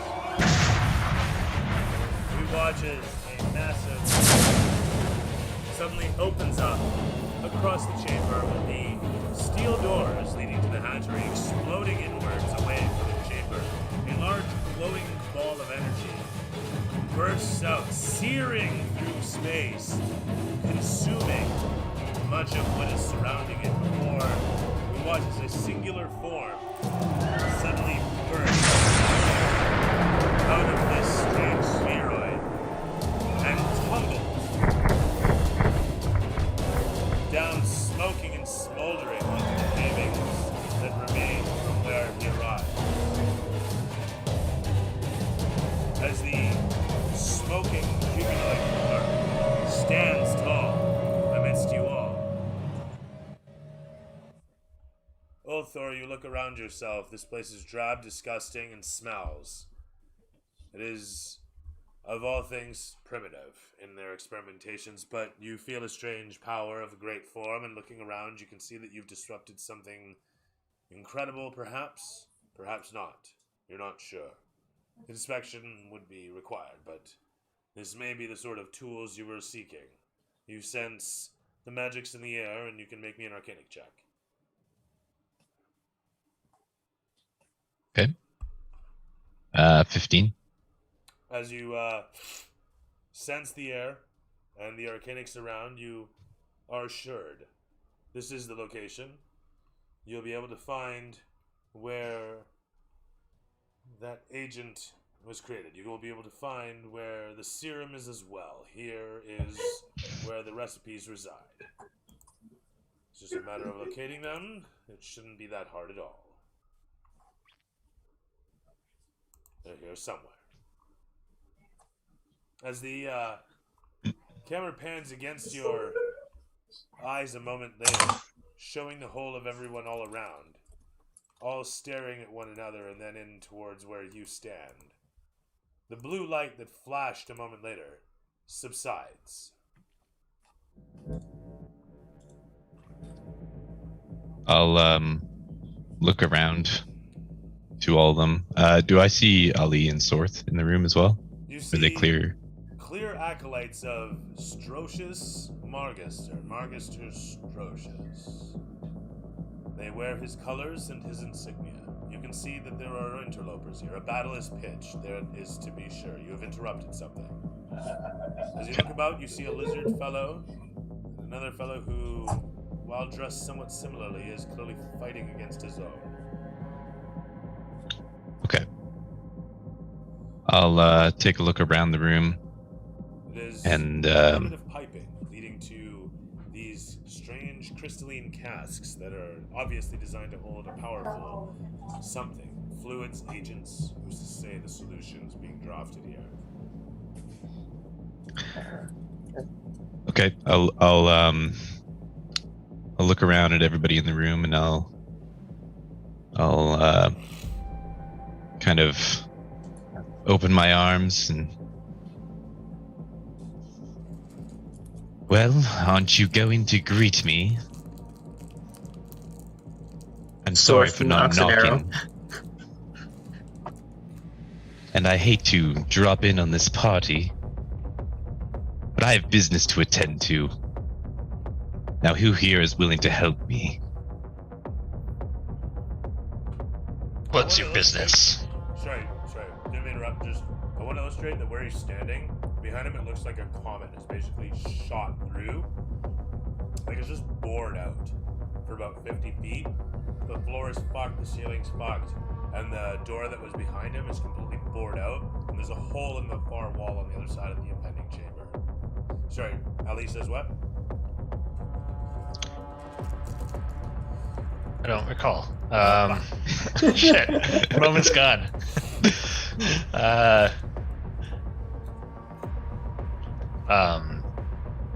Help me deal with this monster, and then we can talk afterwards. Yes. Well, there is a man of action that I've been waiting to hear. All of these contraptions, they seem quite primitive, magical of the sense, but nothing I can't untwine. Very well, what is your name? I am Ali. Ali, then you shall have my assistance, but do not get in my way. You shot back Don't get in across mine. the battlefield inside of 6 seconds. Sorry, what was that, Ali? I said, don't get in mine. It's a cutscene. Totally. The fight will resume afterwards. That said, though, the camera pans against a lot of you guys here in this pitched moment, and then finally pans to show Yolandu being suspended as he's placed upon a strange slab just off from where a pitched battle is drowned out by the strange noises, now ebbing in the strange destruction that has shaken the whole of the lab. The acolytes working upon Yolandu, suddenly shaken in the moment of this explosion that occurred, drop what they're working with. The glass bottle shatters on the slab next to where Yolandu's laid out. Bjorn's body sits piled just to the side of the same table, unceremoniously kept there to be worked on in a moment. As a bit of the fluid splashes against Yolandu's body and slowly seeps against his skin, stains sprout out upon the surface of Yolandu's body. We watch as he quivers. The whole of him seizures slightly, and it begins to drip off the edge, landing, of all places, against Bjorn's brow, slowly trickling down, seeping into his mouth, and his nostrils and eyes, leaving a strange ribbon stain. The fluid reacts slightly upon the surface of Yolandu's body as we see little pulpits, if we want to call them that. Polyps, that's what it is, polyps. Pop, pop, pop, pop, pop, pop, all across it, where they stain upon, as fungus might, in an accelerated manner. One after the next, a moment later they burst. A bit of viscous disgust oozes out. We watch as your skin ripples slightly. The transformation is almost immediate. At least the beginnings of it. Much of the fluid spills away, splashing onto the pavement, harmlessly sizzling before dissipating altogether. The evaporation is quick, it seems, if not administered properly under pressure. What effect will this have? I think it just bled away all my charisma. Unless somebody's really into this sort of thing. You know. There are people who are into popping. Each their own. Not one. Point being, though, more of the polyps grow. We watch as Bjorn's body rattles in his armor. Seizures from a dead form. As Yolandu convulses, another moment later, the acolytes look amongst one another, and one of them yanks his dagger out. The azure glows from the blade as he plunges it down into Yolandu's body to cancel the operation. Yolandu's body accepts the dagger easily and then holds it.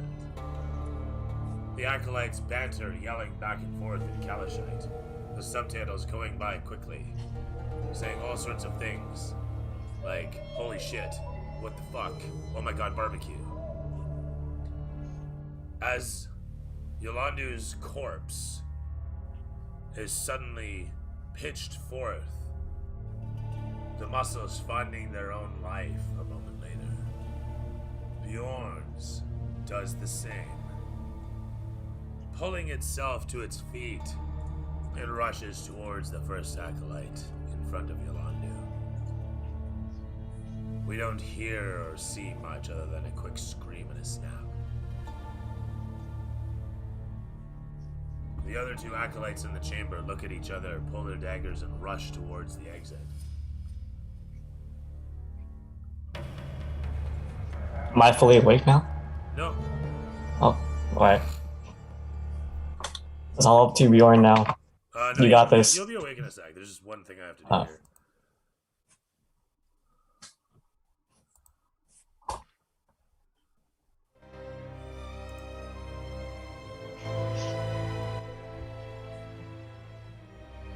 As the no, that's not the right song at all. Sorry, that's not the right song at all.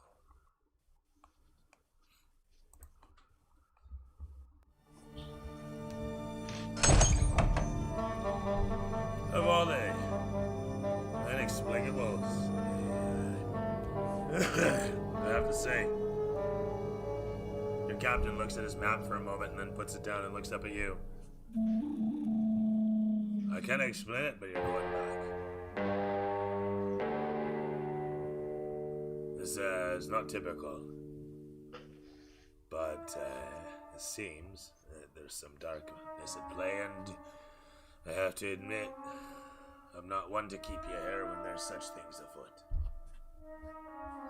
You're a champion and you're needed up there, down there, over there, wherever.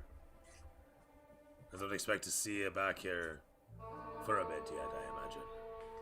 For I see great things on your horizon. We'll be dropping you at the next port. Get your things. Dismissed. Aye, aye.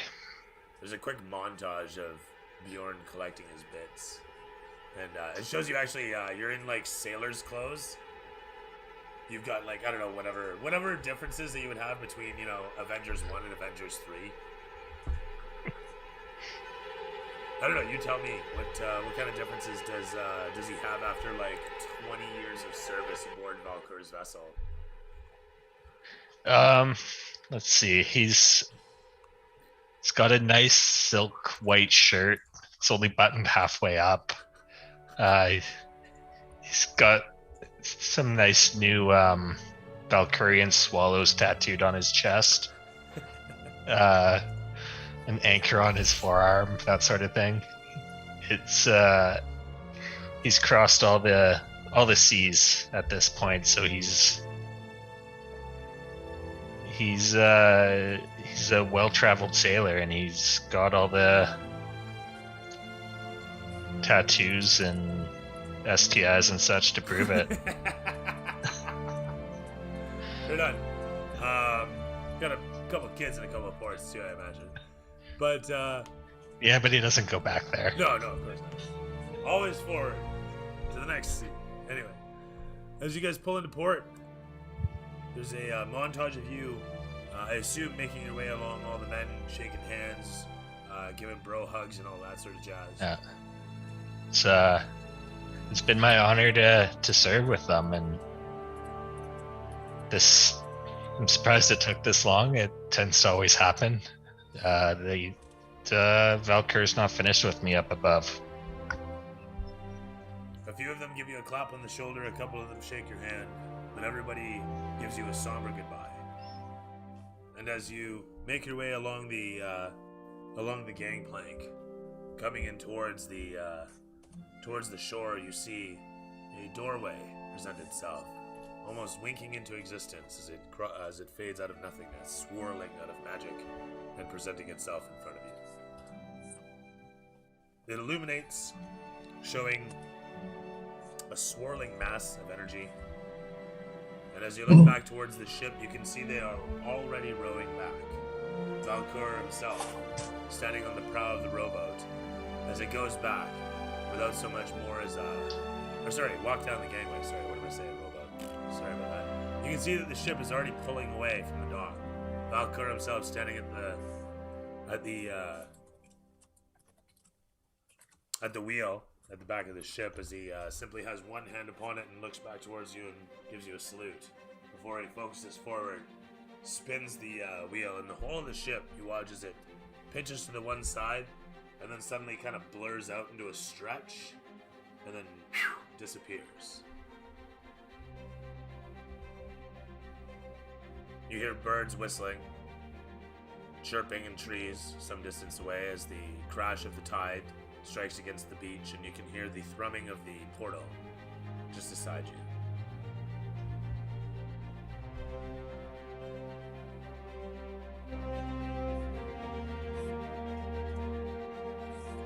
Oh, I stepped through the portal.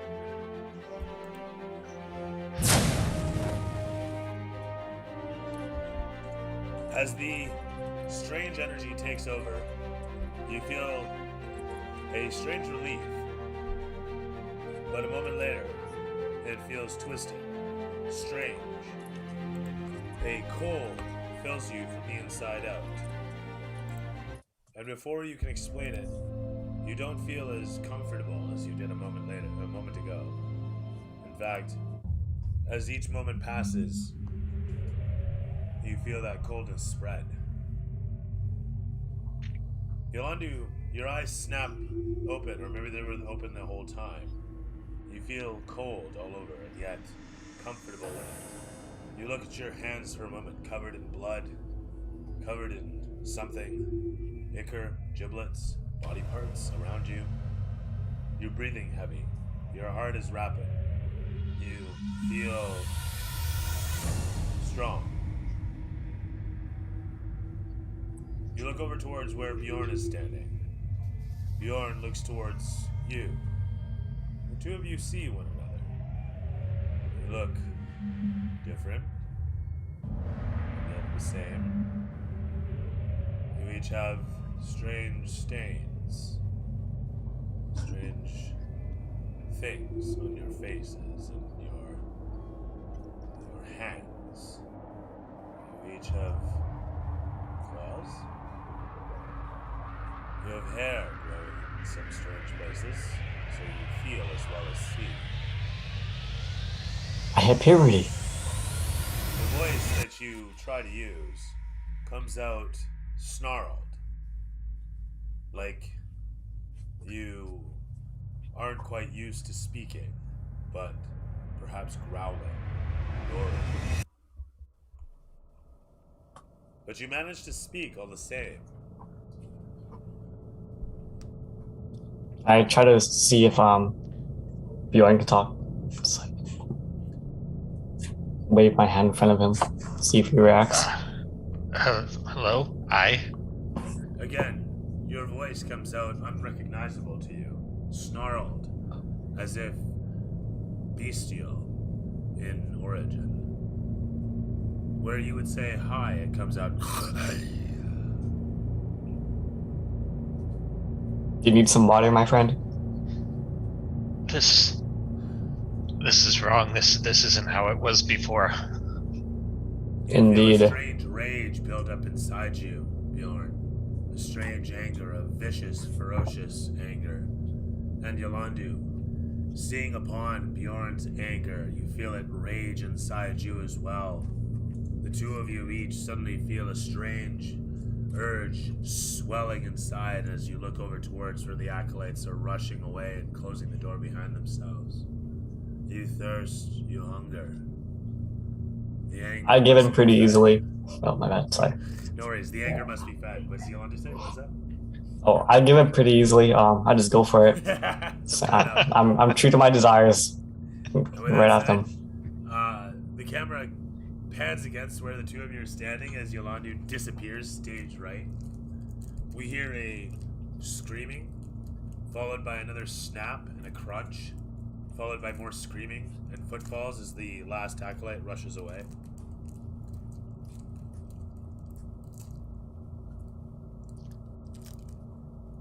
Did they taste good?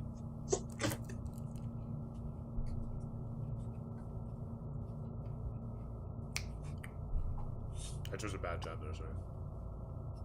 As you rip and tear into the acolyte, easily pulling him asunder,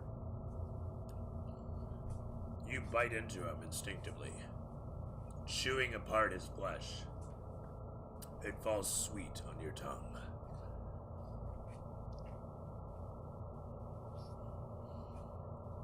How do I eat? Do I eat like messy, dribbles all around, or am I No, I guess that's up refined? to you. I mean, right now you're kind of just whatever, voracious and bestial, but I see. I mean, if you want to get cutlery when next year in town.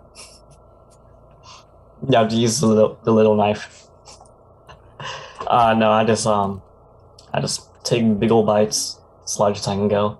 That's fine. Maybe unhinge my jaw. You find that you can. Which takes you by surprise and only aids in feeding deeper of the fellow's flesh. As the camera pans against you, it trucks in upon where Bjorn is standing, watching what's happening. Do you resist the urge? Yeah, I'm gonna try and resist. Roll me wisdom. And Wisdom saving.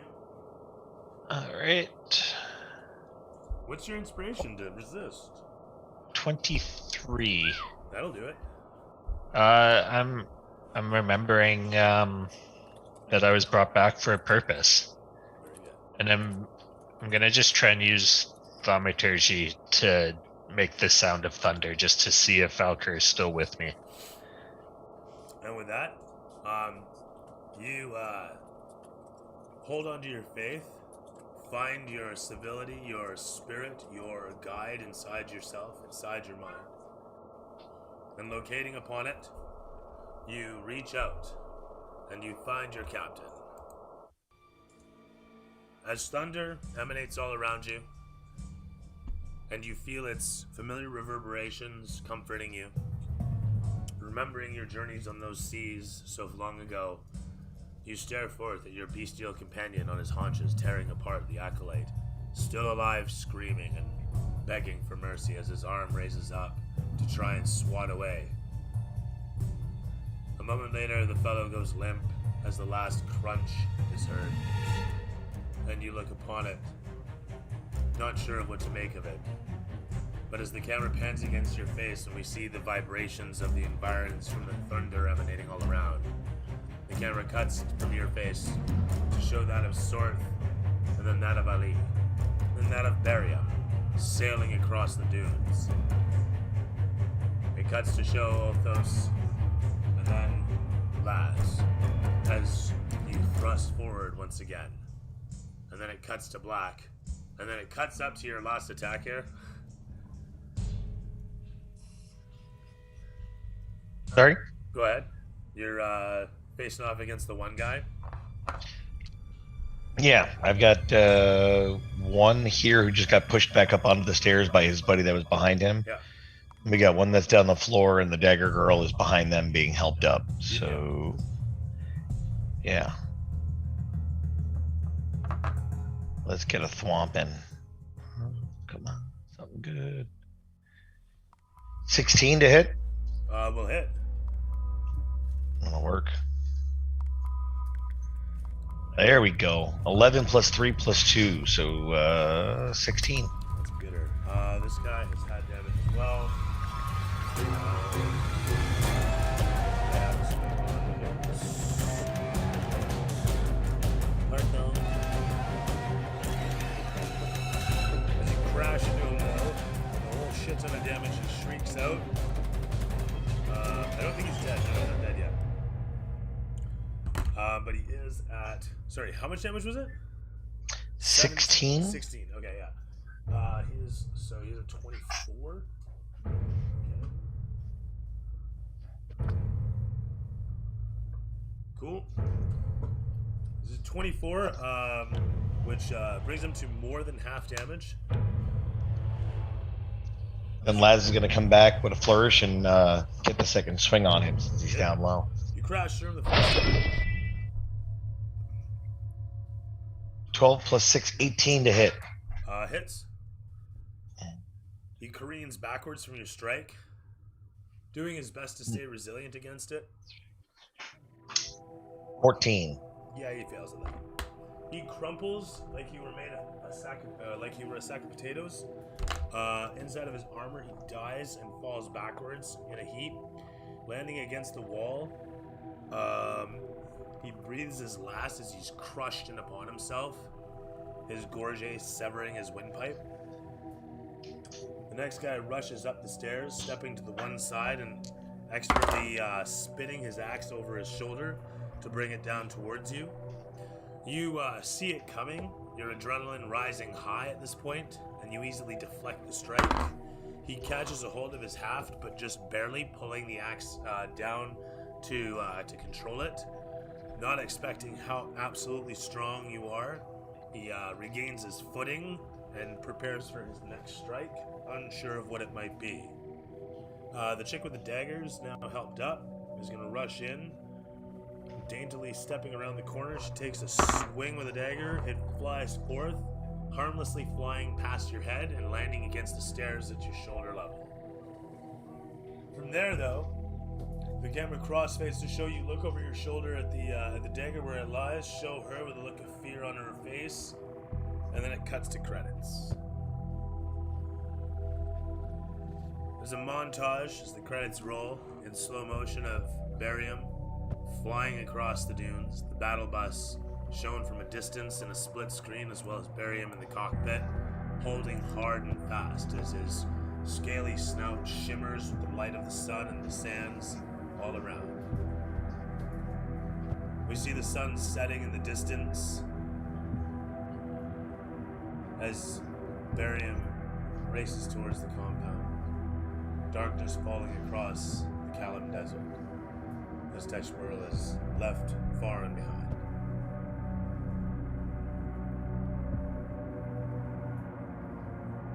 As Barryum comes towards the compound, we see it desolate, dark, covered in moonlight and fog.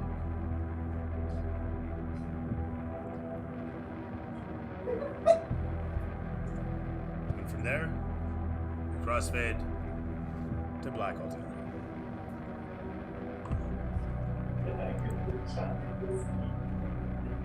Sean, what'd you like? What'd you hate? What was your favorite part? What'd you like least?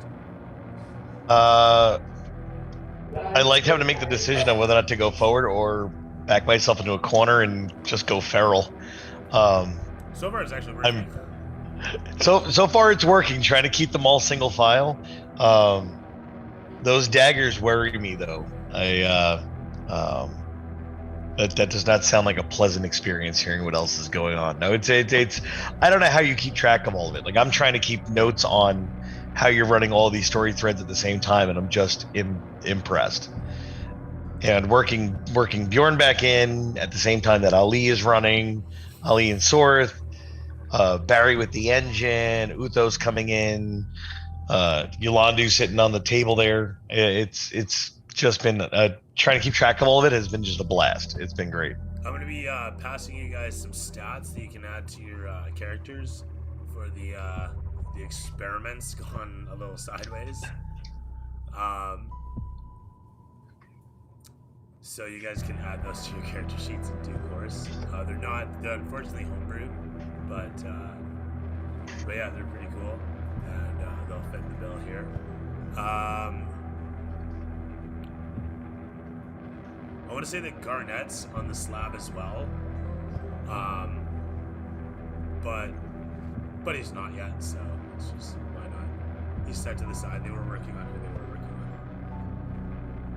So you're stuck with Ulthos, I guess, is what I'm saying. Garnett served his time. All right. You seem like you like this one, so. Yeah, I got a plan for this one, so. Hope you like the intro. So Laz, yeah, like we were saying there. Sorry, I totally interrupted and took over there. Yeah, story threads. Yeah, it's a lot of fun. Yeah. No, it was good. No, it's good. It was really that deciding moment of, do I try and make that run for it? And that, I think that would be very much a Laz thing of, if I'm going to make a stand, I'm going to make a stand where I have a chance and not just be out in the open and get mobbed. And it sounds like it's a much better idea because the hints of what we're getting from the storyline seem to indicate that you really don't want somebody poking and prodding you in this place. It would not be too comfortable. No, this place is straight up evil. Had a bit of foreshadowing actually for another campaign, so I'm having a lot of fun with it. Right on. That's you. That's me. Cody, what'd you like? What'd you hit? Was released? Yeah, I just like all the moving parts in this one. Like kind of all there's so many different like areas of action going on right now. So really like how you ran that, and I liked my Back to the Future-esque entrance. That's pretty cool. I didn't realize it was coming, or else I would have thought of like a better entrance, but. Fair enough. Sorry, it took a while actually. I meant to introduce you guys a little bit earlier. Timing's really kind of a bitch, and it's only a 2-hour session, so I do apologize for leaving you guys out as long. Sorry about that, Benny, Cody. Like honestly, both of you. It's all good. I'm really interested to see. I did not expect Bjorn to come back. That's a wrench in the story. So it's crazy. So yeah, I'm curious to see what happens with that, and if they're going to be friend or foe, or if we can cure them, or what. Like, I'm really intrigued to see what happens with that, and I'm also really intrigued to start my new character here and maybe get to know the engine a little bit on a personal basis. We'll see. But yeah, it was good. Good session. You gonna try to have sex with the engine or something, dude? I like to talk to demonic creatures, so we'll see. Benny, what'd you like? What'd you hit? Was reverse least? Did you say Benny? Yeah. Oh. I liked the part where I became some sort of werewolf monster. It was very I was very interested to see how I would not die. When I saw myself like on the table, I thought that they were just gonna harvest my organs because they wanted the kidneys. Like, but yeah. In the end, they just wanted to sacrifice me, so it's all good. I also liked how Bjorn came back. He killed that one guy before he regained consciousness, right? He killed one. Yeah, like before he came back from the boat. Yeah, it was mentioned. Yeah. Maybe. Actually, no. I was gonna say I could use that as blackmail, but I can't because I wasn't awake at the time. Never mind then. Yeah, that's everything I liked. Cool. Dobransky, what'd you like? What'd you hate? What was your favorite part? And what'd you like the least? I liked a lot of this one. I like that Laz is kind of doing this last stand on a staircase and seeing how effective it's actually working. That was pretty cool. I like, for Sorth, it's kind of funny because he's, at first this was like, all right, we're just, killing normal rebels, it's fine. And then out of nowhere, it's like, okay, now we're fighting undead, that's strange. And now it's like interdimensional beings. They're crossing over. And to him, this is just like a complete mindfuck now. He has no idea what he's doing. So I think that's kind of entertaining. No, I like a lot of it. I love that Bjorn came back. I'm excited to see if he's going to be able to regain control of himself or if he's going to end up feasting on some of us. So that'll be interesting to see in the future games. But overall, it was a great session. I'm liking how crazy it's getting. Gonzo, baby. I'm also wondering what's happening above ground, like with all the other racers and the rebels. Kind of interested to see where that plays out. Right on. That was awesome. Let's see everybody keeping abreast of all the various story points. Let's see everybody's liking all the various story arcs. Actually, because there is a lot going on. Mhm. Rickard, what'd you like? What'd you hate? What's your part was least? So I agree with what Sean had said at the beginning. Like, all the story arcs are incredible, I'd say, to say the least. Like, just seeing how everything has split up. We've had some splits in the past, where people are doing their own thing, but this is just kind of like pure chaos at this point. And the fact that the bus is up and running with the mechani is epic. The fact that Bjorn is back is, that was like a complete shocker. I never expected to see that. But I'm curious to see where the hell Bjorn and Yolanda are going to end up and how. Because Barryum's been away for quite a while from everybody, not to mention like the new three, but then these, like Yolanda being whatever the hell he turned into, I have no fucking idea. And Bjorn coming back in like a demonic kind of way is going to be an extreme shocker to Barryum. And I'm curious how this is all going to tie into, back to the race, which has been on hold for a while. Yeah, it's been supposed to, what was it? It's supposed to be a 3-day pause. It's now been 5 days, if I'm not mistaken. So during the course of this, though, there's been so much ramped up chaos that people have gone missing, and you guys haven't been able to get any news about anything. So none of you have any bloody clue what is going on that way, administratively or otherwise, in terms of Teshburl, the Great Race. So yeah, there's going to be a lot of catch up, and it's going to take a lot to kind of get through it all fast and efficient so that everybody can get caught up on what is exactly going on that way. But I look forward to it. I do. I look forward to it. Me too. Summer, what'd you like? What'd you hate? What's your part was least? I think my favorite part's been Laz's last stand on the stairs. It kind of reminds me of like Helm's Deep, just holding off a horde of orcs. I know they're not orcs, but that's kind of the visual I'm getting. Totally. Just counting them off as he wrecks one every swing. And I enjoyed our fairly successful stealth mission. I think that's possibly the best our party's ever done, killing 3 people without raising an alarm. Reasonable, eh? So, yeah. Uthos's entrance was really interesting. I think he's kind of after what I'm there to destroy, so we'll see what happens as far as whether we end up antagonizing each other almost immediately. And then Bjorn coming back was cool.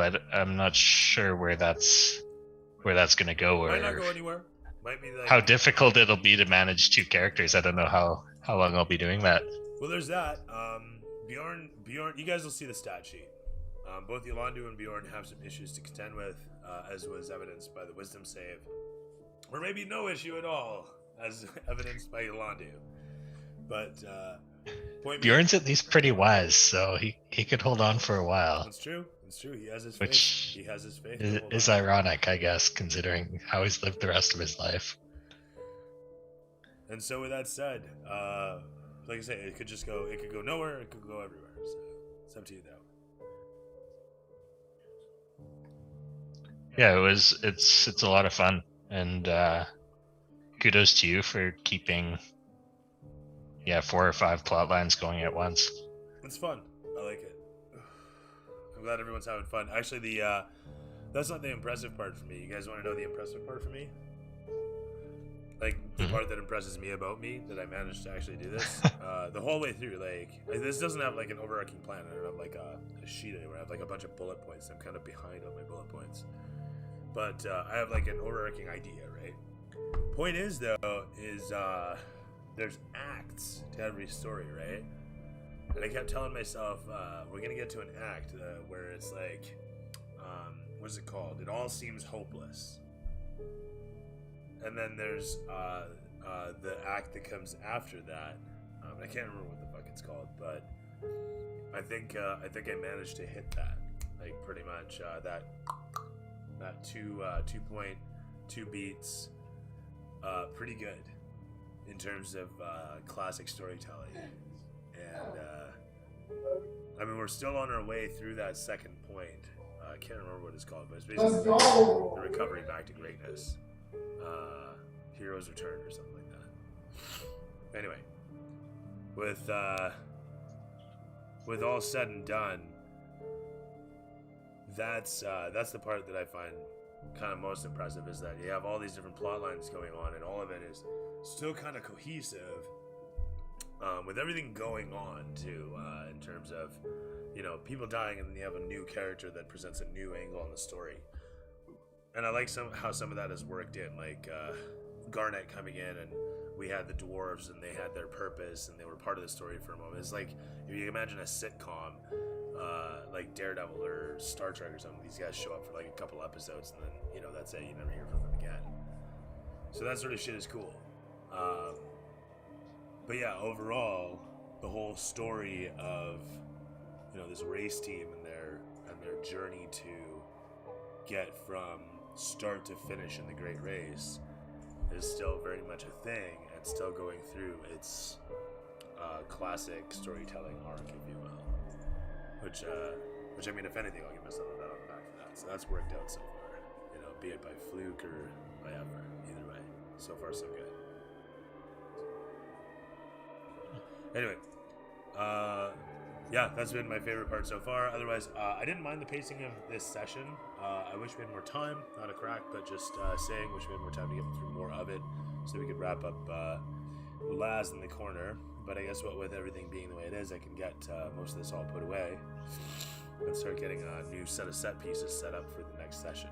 So that was a lot of S alliteration. That said, though, in the aftermath, in the after credits scene, we would see Sophie's face flustered as she holds the book forth towards an unseen figure opposite her as we're facing her. And she says, Take it, it is yours. I do not want this. I want no more part of this. I must go. And with that, the figure steps forward and grasps the book, and taking it from her, simply says, Then go. Your part in this is over. The master will be pleased with your work. The camera's going to pull back at this point, and it's going to show the whole other chamber. We see in the background a dais, a familiar dais with a blue light, a blue glow from what we saw Marcus massage presented earlier. Hey Ben, you want to mute yourself there? I think we're getting your pickup. As this all occurs, though, Sophie, letting go of the book, simply gives a nod at this and says, "Then I take my leave. I shall not be seen here again." "You do as you will." "Thank you," she says, the words sticking on her tongue. Dares she say them? As she backs away, not daring take her eyes off the fellow, the camera panning such that it can show his gaunt form standing across. He simply gives a bow, and with a flourish turns himself around to face towards the dais, stepping and placing the book upon the bench next to it. As she leaves the chamber, disappearing from view, he simply, the fellow with the book now placed next to him, looks at the dais and whispers a few words to himself that we hear to say, "The master will be pleased by your efforts indeed." We hear Sophie's shoes clattering down the hall, disappearing away. And then we cut to black.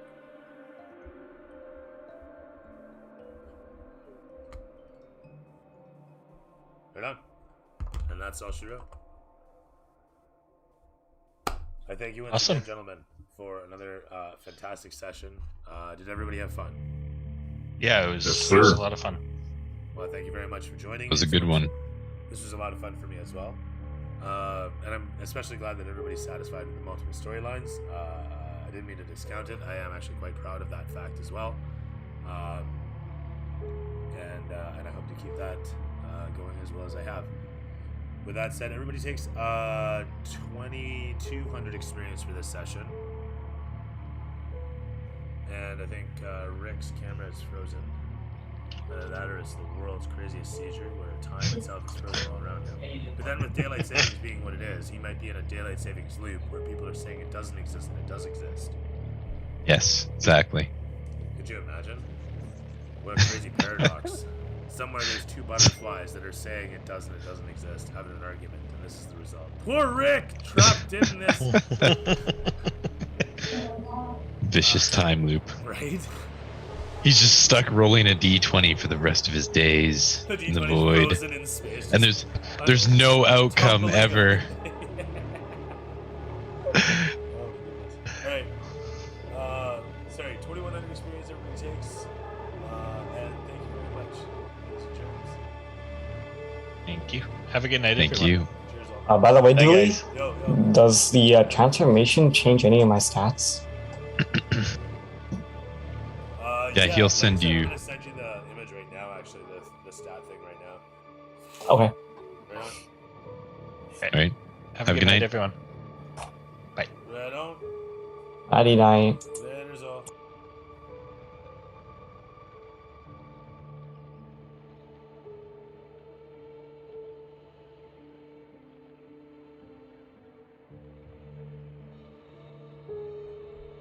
If you like what you see, I stream every Monday from whenever we actually get off the ground to whenever we actually finish.